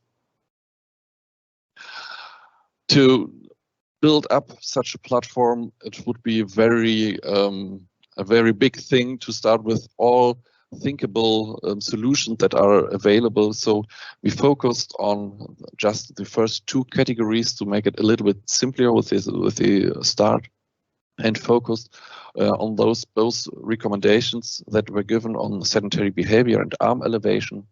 And we started to develop a kind of standardization of the data documentation, so that it is an agreement on which criteria should be inside the database or should be mentioned inside the database or not. So it's easier to identify those data sets of interest inside the database. And we developed a common data format, or wanted to develop a data format that simplifies the exchange between those different measuring systems, and as also the assessment and the analysis is part of it. We provided or continued on working on the recommendation on statistical parameters that is relevant for the analysis and the assessment of those measurements. The draft of such a platform is nearly simple. There are three different levels that could be described. On the first level, there are projects information, so describing how many subjects are inside a study, and how many males, how many females, and so on. And on the second level, there are the subjects itself described, and all subjects on that level are in relation to one special project. And on the third level, there are the measurements, so all measurement information and that are related to one subject. And there are different ways to put data inside. So the first two levels are filled with a web interface, so you could put the data on the website in the database. And the second way is to do aggregation of data. So if we can count, for example, the number of males or females in the second database, we know the number for the aggregated information on the first level of the project. On the third level, there's just the opportunity to do a file upload, to put all the data inside a kind of data container in a given or defined data structure. that contains the information on the measurement itself and the measurement data, including also the raw data for later analysis. And then there's a kind of data selection tool, the data extractor, that is doing the same job as you have to do by doing literature research by defining which are the criteria that are important to identify data sets of interest, and then this extractor should provide the relevant data sets from those databases to do individual research questions, because there are a lot of opportunities of different research questions on those kind of data. Besides the technical solutions, there are also a lot of things to think about, for example, the framework conditions and how to use such a database. And we worked on the agreement between the different partners. So, for example, it's important if you want to share data, everybody must also be willing to share those kind of data, and we need to be to have an agreement on which kind of processing status the data sets should be available or should be provided. And then there are also other aspects like legal aspects that are sometimes a little bit difficult. For example, to take the general data protection regulation into account, that could only be solved by doing anonymization of all personal data. And finally, always there must be the permission of the subject and also the institutes to share those information, and we have to have a common way of this kind of permissions, that they are also the same stage. And we worked on all these framework conditions and collected that. And finally, to conclude our PEPA project, it's now nearly at the end. We developed a prototype and we worked on the content for this prototype. We continued in the harmonization of this data documentation and on the recommendations for the measurement and assessment parameters. The way we designed it, it gives us a lot of freedom in the research question, as there are very different approaches to do these analyses. This design with the data container is very flexible and not focus on one special analysis method. And finally, the technical and organizational feasibility of this exchange platform is given, but bringing it into practice is a very long way to go, and it would be difficult to go directly the complete way in one thing. So we are just at the beginning and doing the first steps towards such a kind of common database. And that's from my side. Thank you for your attention. Further informations are on our project website, and now I'm open for questions or later on. Thank you. Thanks a lot, Christoph. And I would like to repeat indeed that those two guidelines that Christoph showed in the beginning of his presentation can be downloaded from the PEROSH website. You can find them in the repository, and please use it. It is especially for practitioners very useful to have a look at those guidelines. Okay, we will go on to our next speaker, David Fishwick from the Health and Safety Executive, and a colleague of Mary, also from United Kingdom.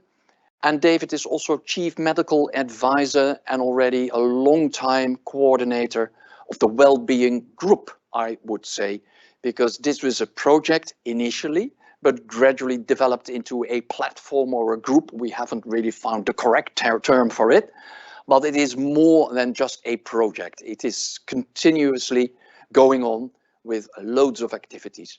David, please show some of those activities to us. Thank you, Jan Michiel, and good afternoon, everybody. And I just wanted to thank everybody. It's an honour to present to this audience some of the work that, as you say, Jan Michiel's been going on in the Wellbeing group. This is, as you've mentioned already, but we are really proud of this fact, a multi-institute effort. Everybody digs deep, everybody contributes. We quite often argue, but we always come to great consensus around a lot of these, I think, really tough issues around wellbeing. It's also Europe-based, and you can see there the most recent slide there with a photograph taken, I think, in Paris of one of the meetings. I should also say at this juncture that we're absolutely delighted just to be welcoming on board our Swedish colleagues, which will add yet another fascinating and different dimension to our discussions around well-being and work. And, you know, I guess everybody on this webinar will think slightly differently about what that means and what it means for their countries. We didn't want to make our aim too difficult, and we wanted to make it fairly straightforward. And we felt that our mission was to improve well-being at work across Europe. No big deal then.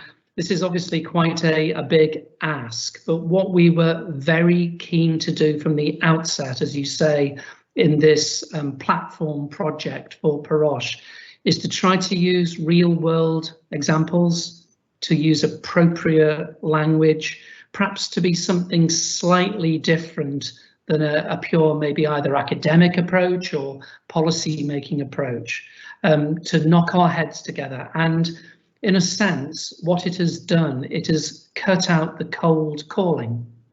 So we now have a network around Europe of people that we just know are deliberating the same issues. So, for example, when in the United Kingdom, we at the beginning of our COVID-19 pandemic situation were having problems, I was able to reach out immediately to our Dutch colleagues and ask them the question without having to identify who the relevant person was.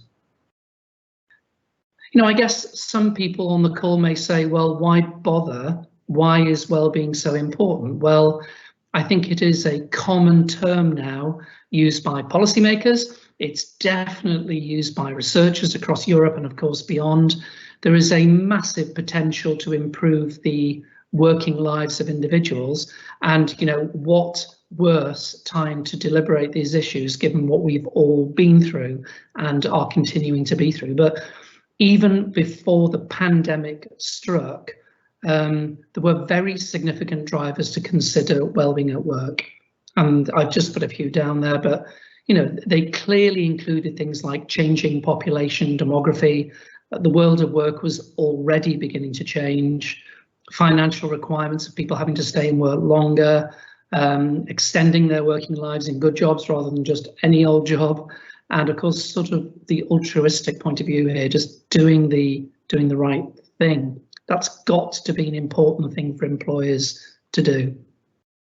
But it's not just the sort of drivers, it's expedient politically, I think. And this is just one example that I'm sure some of you will be fully aware of, that the New Zealand government really confronted this and actually identified a very significant amount of their budget into trying to address the particular issues of well-being at work. And we have 6 aims, and I definitely do not want to bore you with reading them all out. But again, they're very much predicated on developing a common understanding of what on earth worker well-being means across Europe, particularly feeding on those international differences to see if there are areas perhaps in the UK where we could learn from Poland and so on, but also trying to develop evidence-based interventions if we can, but quite often in some of these very difficult areas there aren't any evidence. So we have to, in a sense, do our next best, which is develop thought and consensus around areas where we feel we need to act, but there isn't yet fantastic evidence to support the interventions in the workplace. And the second set of 6 aims, again, encompass things like preventing work-related mental ill health, allowing people to be happy at work. Again, issues around rehabilitation of people who have already got medical conditions or mental ill health problems, rehabilitating those individuals back at work. You know, and ultimately, like all the projects we've heard this afternoon, summarising these and then externalizing them for our groups of stakeholders. And I hope what has come across this afternoon, certainly it has to me fantastically, listening to all the excellent talks, is that the audiences of all of our PEROSH work are extremely diverse, from physicians to students to workers to scientists to trade unions to policymakers to academics and so on and so forth. And we believe in the work of the Wellbeing Group that we really are reaching out to these different audiences. So how have we actually done this? Well, one of the models that we've been working a lot on over the last few years is the Wellbeing Tree. This is a model which we now use to hang a lot of our concepts on. For those of you who are more familiar with these models, and hopefully my pointer will work, the roots are the antecedents of well-being, getting the sort of social, biological, job characteristics right. And if you get those right, then the fruits are what are the rewards of getting this process correct. So in a sense, we're dealing with the antecedents of well-being and also the benefits of well-being. This tree has been used a lot in Europe. We're very proud that it's been used in Australia, in New Zealand. It's had quite a significant set of translations across the world, and we have yet to receive negative feedback. But I am sure that if we did receive negative feedback, we would be working on it. Again, here's a photograph of us hard at work. This is at one of our conferences when we knock our heads together. We don't just sit and do academic exercises. We brainstorm. In this case, what are the characteristics of, for example, a good job in Europe? So we're really trying to solve the sort of real world problems about what a good job is. And you can see there the top things that you might expect, things like autonomy, being able to do, within limits of course, what you wish when you wish to do it, having adequate support and recognition. And you know, these are even more important issues, I suspect, than they ever have been given the global pandemic. But not only looking at that, we then deliberated in a sense at leadership roles and what leadership roles were important for good jobs. And you know, clearly being creative, being able to engage with workers and so on. And all this information we're now placing onto the PEROSH website. Pretty much finally, Michiel, we are very proud of our conferences, and these are hosted by the Wellbeing Group. And you can see on the timeline there that we started these 11 years ago in a fantastic meeting in Helsinki. We hosted in Manchester in 2012, Copenhagen in 2014, fantastic conference, and again also in Amsterdam in 2016, and most latterly in Paris in 2019. And we are very much collectively looking forward to the conference which will be hosted in the middle of next year by our Polish colleagues. But again, these are all designed to bring together researchers from around the world. This isn't just necessarily Europe based. The most recent conference, and Mary did allude to this in her fantastic opening address, was the Wellbeing at Work in a Changing World conference held in the Palais des Congrès d'ici in Paris. And you can just see the backdrop of that fantastic building hosted by Vincent Grosjean and many others from INRS. But you can see that we had 300 delegates from all around the world. We had 2.5 days of parallel sessions. We had invited experts, and we really got a feeling that we were starting to take the top off the lid of quite significant and difficult well-being issues at work.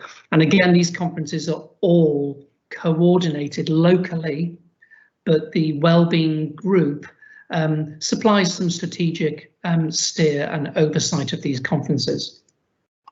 And just almost finally, to give you a flavour, and actually it really segues into Christoph's talk that he's just given. One of Christoph's working colleagues, Andreas Holtermann, challenged the dogma last time. He said, well, you know, we all believe that exercise is good for us at work, but actually can too much exercise be bad for you? And that initiated a very significant set of discussions, certainly at the Paris conference, and it's something that it is clear it's evident this is being taken forward, given the talk we've just had from Christoph. And pretty much finally, Michiel, we are keen to reach out to others. We appreciate that we are from institutes in Europe that have wellbeing interests and expertise, but we are not businesses. So we have been extremely keen to reach out, and this is just one example, not particularly a favoured business in any way at all, but Schneider, the global power company, has done an awful lot of work in wellbeing, and it was a great honour to hear a presentation from them in Paris in 2019 about their approaches, their ambition to make sure that wellbeing is absolutely woven into the fabric of all that they do. So my final slide, Michiel, where does the future take us? Well, I guess it depends on resource. We've got a fantastic team, and I suspect we will be thinking about how to harbour more knowledge, how to share it better, how to keep the fantastic tradition of the wellbeing conferences up, integrating young researchers more, as was done fantastically in Paris. We would be very keen to work with others on training courses and micro-learning videos, adaptations of materials that already exist in the institutes that I've talked about, and perhaps over time developing a sort of inventory of wellbeing tools that could be used for all across Europe. So that's all I really wanted to say. Michiel, as I say, I'm very happy to answer questions and hope that that's given people a bit of an insight into the work of the Wellbeing Group. Okay, thanks a lot, David. And I have a surprise for you. There's a question, so stay on board. And you need to give an answer after our last speaker. And we have more questions also for Christoph. So stay online, everybody. Thanks again, David, for this Wellbeing Group presentation. Really inspiring indeed. One of the projects that continues, I guess, now for more than 10 years already. It was one of the first joint research projects in PEROSH. We will continue now to our final speaker. His name is Sebastian Haus-Rybicki, and he works at the Bundesanstalt für Arbeitsschutz und Arbeitsmedizin. That is the Federal Institute for Occupational Safety and Health in Germany. You saw two speakers from the Institute for Occupational Safety and Health, which is connected to the accident insurers in Germany, but this is really the Federal Institute of the German government. And BAuA, as we call them, that is the acronym, we call it BAuA, was in the lead and assisted all PEROSH members a lot to produce a position paper based on a public consultation of the European Commission. And this will be the presentation of Sebastian. Please share your findings with us, Sebastian. Thank you very much, Jan Michiel. I'm really impressed of your German. It's a great pleasure for me to conclude our webinar with a presentation on an activity, a PEROSH activity that is a little bit different to what we have learned so far about PEROSH in this webinar. So far we learned that PEROSH, that the core of PEROSH is really the joint research projects. This is really the engine of PEROSH. This is where we meet to join our forces and to try to improve knowledge on occupational safety and health. The activity I'm going to present, our preparation and submission of a position paper on our research priorities and other recommendations at the occasion of two public consultations at the EU level, goes a little bit beyond that. As Mary has pointed out in her presentation earlier, PEROSH sometimes is also a platform for some members to join forces and to try to make our knowledge and our evidence accessible to stakeholders and policy makers. And I would like to remind you of our vision, which is that policymakers are inspired by and use knowledge which we have generated in their efforts to improve workplaces and to create safe and healthy workplaces. So I would like to give you a short overview on this activity. First, I would like to start with the background. I think this is not very self-understanding. I guess that many participants of this webinar are not very familiar with these kind of activities, and the background was last year and at the beginning of this year a very, as I call it, dynamic situation in EU OSH policy against the background of COVID-19, and which has shown the kind of renewed commitment of many political stakeholders to improve occupational safety and health. We have seen two very important political initiatives by the new EU Commission under Ursula von der Leyen. First of all, there was an initiative to implement the so-called European Pillar of Social Rights. What is that exactly?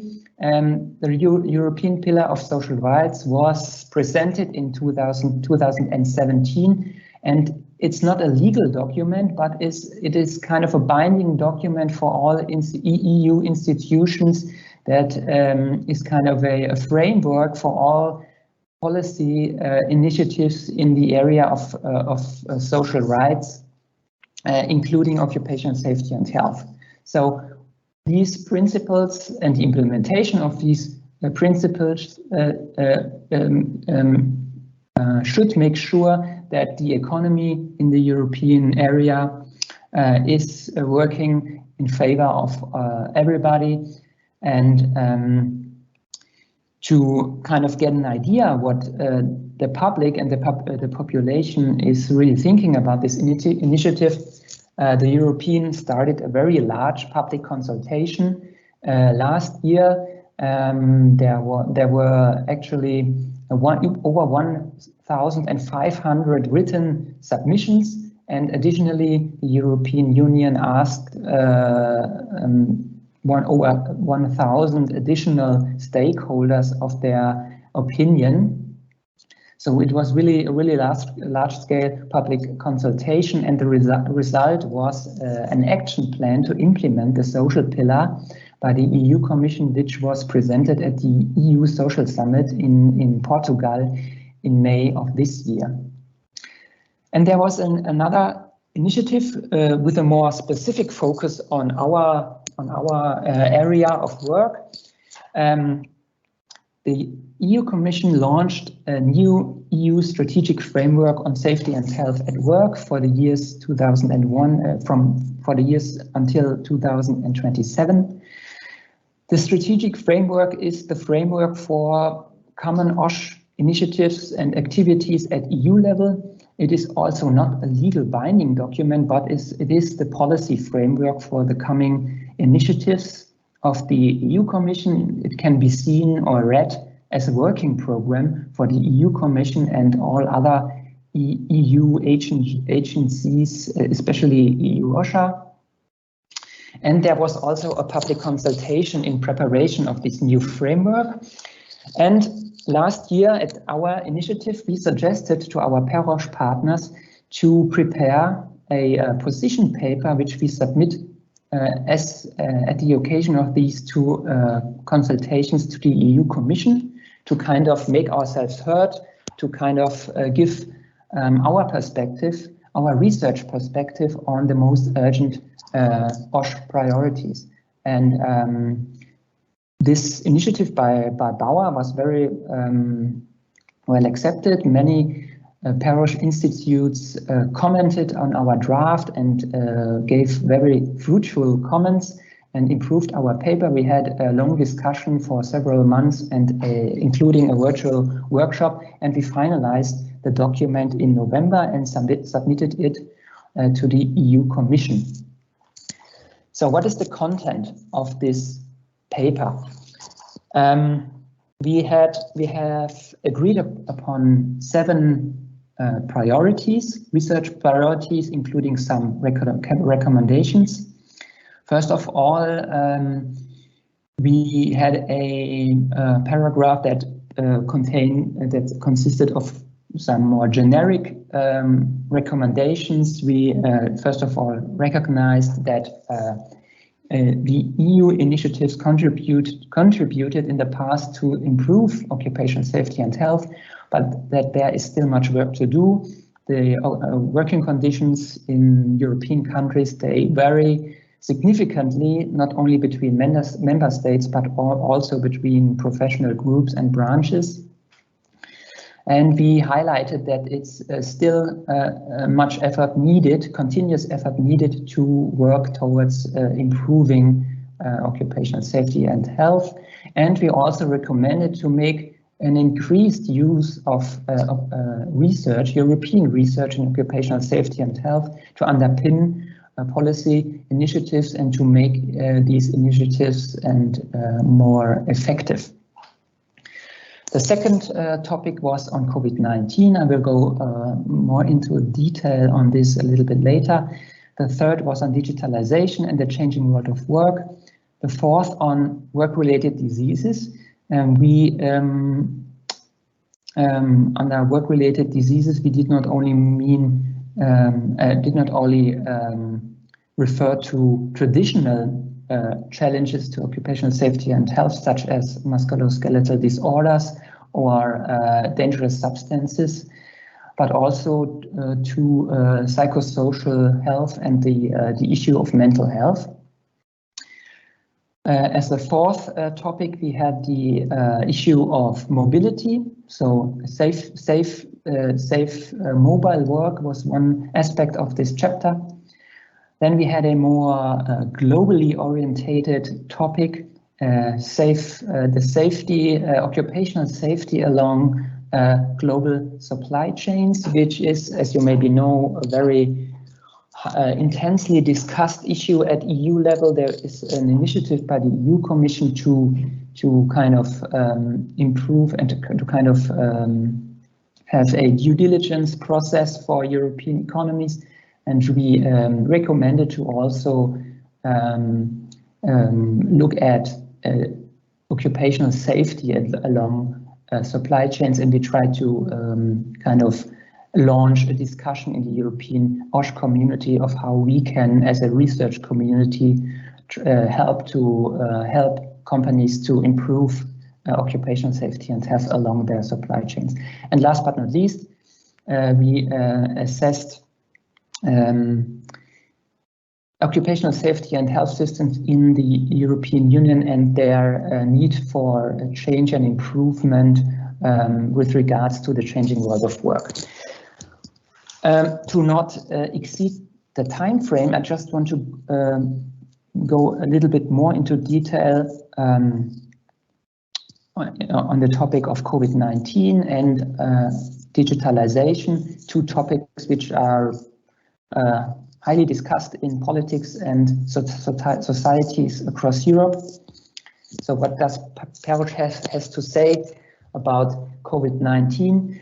I have to remind you that we have drafted the paper in the spring and summer last year, so maybe some aspects of it are a little bit outdated because the situation has evolved so much since then. But I think the basic arguments of PEROSH are still the same. So we see that COVID is the major challenge for OSH, not only for the workers' health and well-being, but also for the organization of work, for working time and work-life balance. We also see that there were some positive sides, that many workers, according to some Eurofound studies, experienced working from home very positively.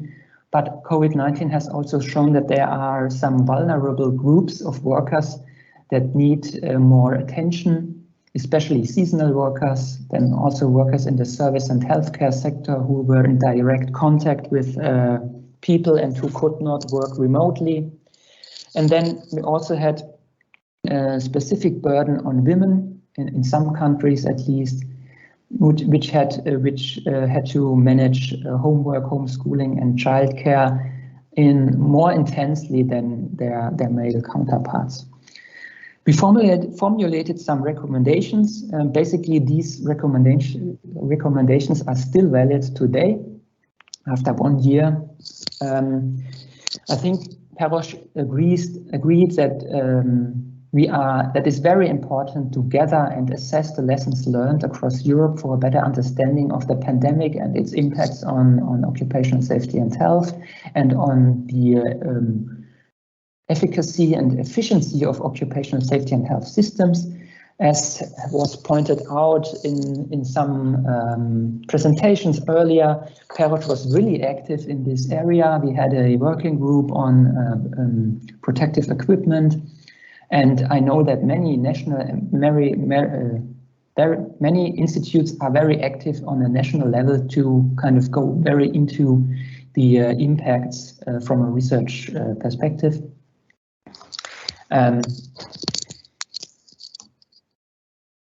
The next topic is digitalization and artificial intelligence, also very much discussed at the moment on the EU level, because the EU Commission is preparing horizontal legislation on this issue.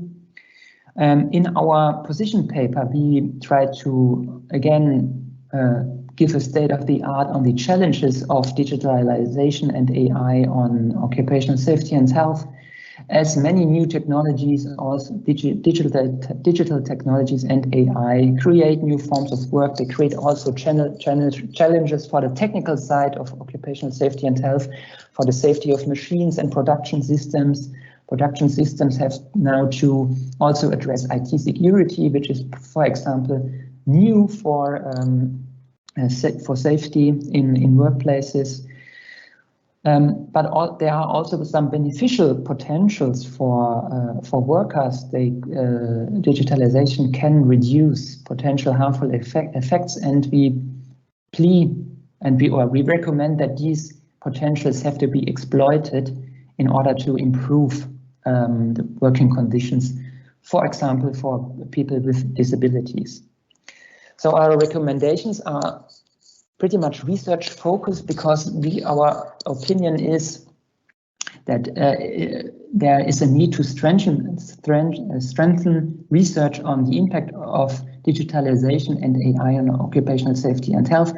And we also recommend to consider the perspective of occupational safety and health in the coming regulatory approaches, which I have just mentioned. So the next topic I would like to present, which was part of the position paper, is the topic of changing world of work. We set two focuses, one on decent work in atypical employment and another one on ensuring healthy working conditions throughout working life. Atypical employment is of increased importance because more and more people work in atypical employment in recent years. There was just a new statistical survey by the German Federal Statistical Office, who found that more than 20% of workers work in these kind of work arrangements. And not always, but very often, and especially compared to other kind of employees, workers in atypical employment have to deal with difficult or sometimes even very poor working conditions, job insecurity, low income, and so forth. And we recommended, with regards to this topic, that we need solid databases to kind of inform stakeholders, social partners, but also the policy makers on this issue, and to make scientifically sound decisions and propose scientifically sound initiatives. With Sebastian, yeah. Sorry to interrupt you. I'm really very sorry, but you still have 1 minute. We need to deal with quite a few questions. I just skipped. I'm sorry. I just skipped this topic and come to the end. This is my last slide. So we really can't say how much impact our paper had. This is impossible. As I mentioned, we were only one contributor of more than 1,500. I just want to give you a short overview of the result of these public consultations. And as you can see in on both sides of the slide, occupational safety and health, and also our research priorities, are pretty much included in both the social pillar and the strategic framework of occupational safety and health. And I think we can, as PEROSH, really look forward to the next years and to the next initiatives by the EU Commission, and to kind of try to support these initiatives with our research and our expertise in occupational safety and health. Thank you.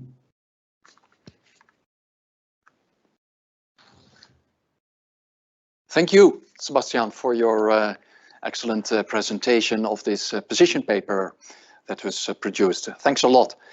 I see someone clapping behind the screen, but this is what we not can hear here. But thanks a lot. We're almost finished, and I know it was quite a long webinar, so we will try to keep it brief. We did receive some questions for all three speakers, so let's see if we can deal with them. Well, the first question is for Christoph. I will read it out loud. The question is from HSE. Andrew, will this work help to collect standardized data to assess the impact of longer-term working from home / hybrid working models? Directly not, as it is not running at the moment. So if it's not helping us for today, it will help us in the future. Working from home is also an important thing at the moment to think about and to do measurements.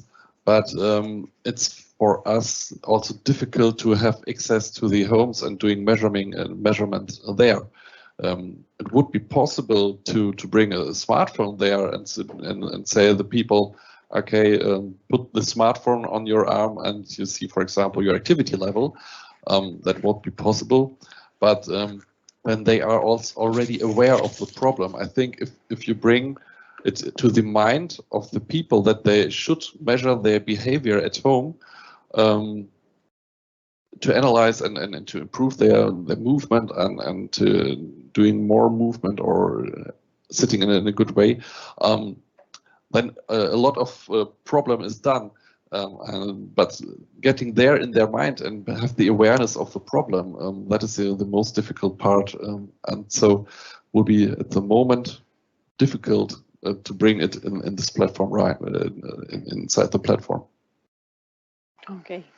Okay, I think it's really an interesting question indeed, because of the pandemic, all this home working, people making long hours, you gradually develop complaints in head, shoulders. This is what we hear from physiotherapists. They have many more clients than before the pandemic. So indeed, the question is quite relevant. How could these data, these measurements somehow be connected to these growing problems of more and more telework, homework? Yeah. Okay, any more? Yes. Well, for David, I have two questions for you. The first one is, should all organizations have a well-being advisor as well as a health and safety advisor? Well, thank you. That's a great question. I suspect very strongly that somebody senior in every organisation, irrespective of its size, needs to take well-being on as a responsibility. So it's not a nice to have, it's a must have. Mm-hmm. And I think there is movement in that direction. So if you have board members discussing profit and loss and raw materials, and you have your HR director at the board meeting, you should also have somebody at that board meeting who's responsible for the well-being of workers, because it's absolutely key to retaining skilled employers. Otherwise, they will just move and go somewhere else. And I think the penny is slowly beginning to drop, that you can't interchange workers and you must proactively manage their well-being. And I know certainly in the NHS in the UK that is occurring. So I suspect the answer to the question is yes. Thank you. Well, the second question is, it's a bit difficult. How do you measure good well-being in an organization? Great question. You know, there are loads of tools out there, but we have always shied away from developing one. but you can just ask people their wellness rating. And indeed, I just had my own annual NHS, I'm a physician appraisal. And the question is, what's your well-being like this year, 0 to 10? So, you know, I'm not so worried how you ask, because they'll all give you slightly different answers. I think the important thing is to ask and then do something with the information you get back. And you will get people who are fine, and you will get people who recognise that they're not. I think the important thing is to consider it and ask it, not so much how you do so. Okay, great. Thank you for your answers. Yes, and we had another difficult question, I would say. I think it was directed at Sebastian. Sebastian, yeah, indeed. Here comes the question. How will the proposed EU research priorities link to other international efforts, e.g. the UK, in addition to the current PEROSH links? I'm sorry, can you repeat the question? I didn't get it acoustically. I can read it out. I will do so. It's also in the Q&A. Okay. You can read with me. How will the proposed European research priorities link to other international efforts, like the UK, in addition to the current PEROSH links? Oh, well, this is a good question. Well, we, as PEROSH, we pretty much looked at the priorities from those members of PEROSH who participated in our effort to prepare this paper.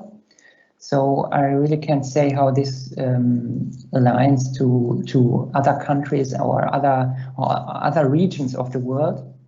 But maybe those from the UK who are among us can jump in and say a few words about the UK perspective on our research priorities. Yes, that's a good point. Mary or David, could you reflect a bit on this? The question clearly identifies that, okay, these are research priorities targeted towards the European Commission. The United Kingdom is no longer a member state, but still a European country, as Norway and Switzerland, where we also have members. So how does this relate to research priorities you are developing in the UK? I think that is the core of the question, really. Yeah, Michiel, if I could make one comment, I found it very interesting, the focus on the concerns about those workers who are left out. The workers in precarious jobs or low paid, and really the pandemic, I think, has shown a spotlight, a very uncomfortable spotlight on the health inequalities that we have. And I did feel that the talk also resonated, and I'd be very interested in David's views in similar comments I think you made from a well-being perspective. And this is global, of course, the pandemic. Yeah, it is. Yeah. David, would you like to comment on it? Yeah, it's a hard question, isn't it? All I would say is I think PEROSH offers the opportunity that perhaps other organisations don't offer, to permit the UK to continue to have this dialogue with its European neighbours. So any PEROSH project permits that, and I would be very surprised if PEROSH developed a set of research priorities which were very different from those in the UK. We're going through our own processes at the moment to define our own research priorities in occupational health, and I would be very surprised if they were different issues, because our countries are so similar. But I truly believe that things like the Wellbeing Conference and the PEROSH network permits us this dialogue that might be more difficult in, let's say, more formal settings. Yeah, very good. Okay, thank you. I think those were the questions, Joyce? Yeah. Correct. So I will say a few concluding words, but I will keep it very brief, because I am the barrier now between you and the weekend. And I think here at TNO in the Netherlands, in this building, we are the only ones who are still working here. The rest is gone. But just in conclusion, I would like to say that to all the viewers, you have seen several joint research projects from PEROSH. There's a great variety in topics. It ranges from well-being to dangerous substances, waste workers, firefighters, all sorts of occupations are involved. You can see that some of the projects have a long history. The Wellbeing project is a good example, and gradually have developed in a much more intensive collaboration between the member institutes in organizing several activities, such as all those conferences, for instance. Whereas other projects, sometimes they are finished and they remain finished, and then new projects pop up. So this is all in the game, but these possibilities are also present in this joint research projects program. I forgot to say that, well, Mary touched upon it in her introduction. We have information sharing workshops, which are much more brief, where the members just exchange the state of the art on specific topics in Europe. And sometimes based on such a information sharing workshop, a joint research project initiates. So, for instance, we have a very new one at the moment, which is on asbestos. This started with an information sharing workshop, which was hosted by TNO. And then quite a few members of PEROSH became positive, were enthusiastic, and now there is a project plan, and they have started to work together on the asbestos dangers in Europe, so to say. So that's it from my side. I will see many of the speakers, some of the viewers probably next week in Madrid, where PEROSH will have its research conference every 2 years, and I'm really looking forward to it. And I would like to thank all the viewers and all the speakers very much for realizing this first PEROSH webinar, and I hope that more will follow. So thank you, everybody, and enjoy the weekend, and we'll keep in touch. Goodbye to all of you. Bye-bye.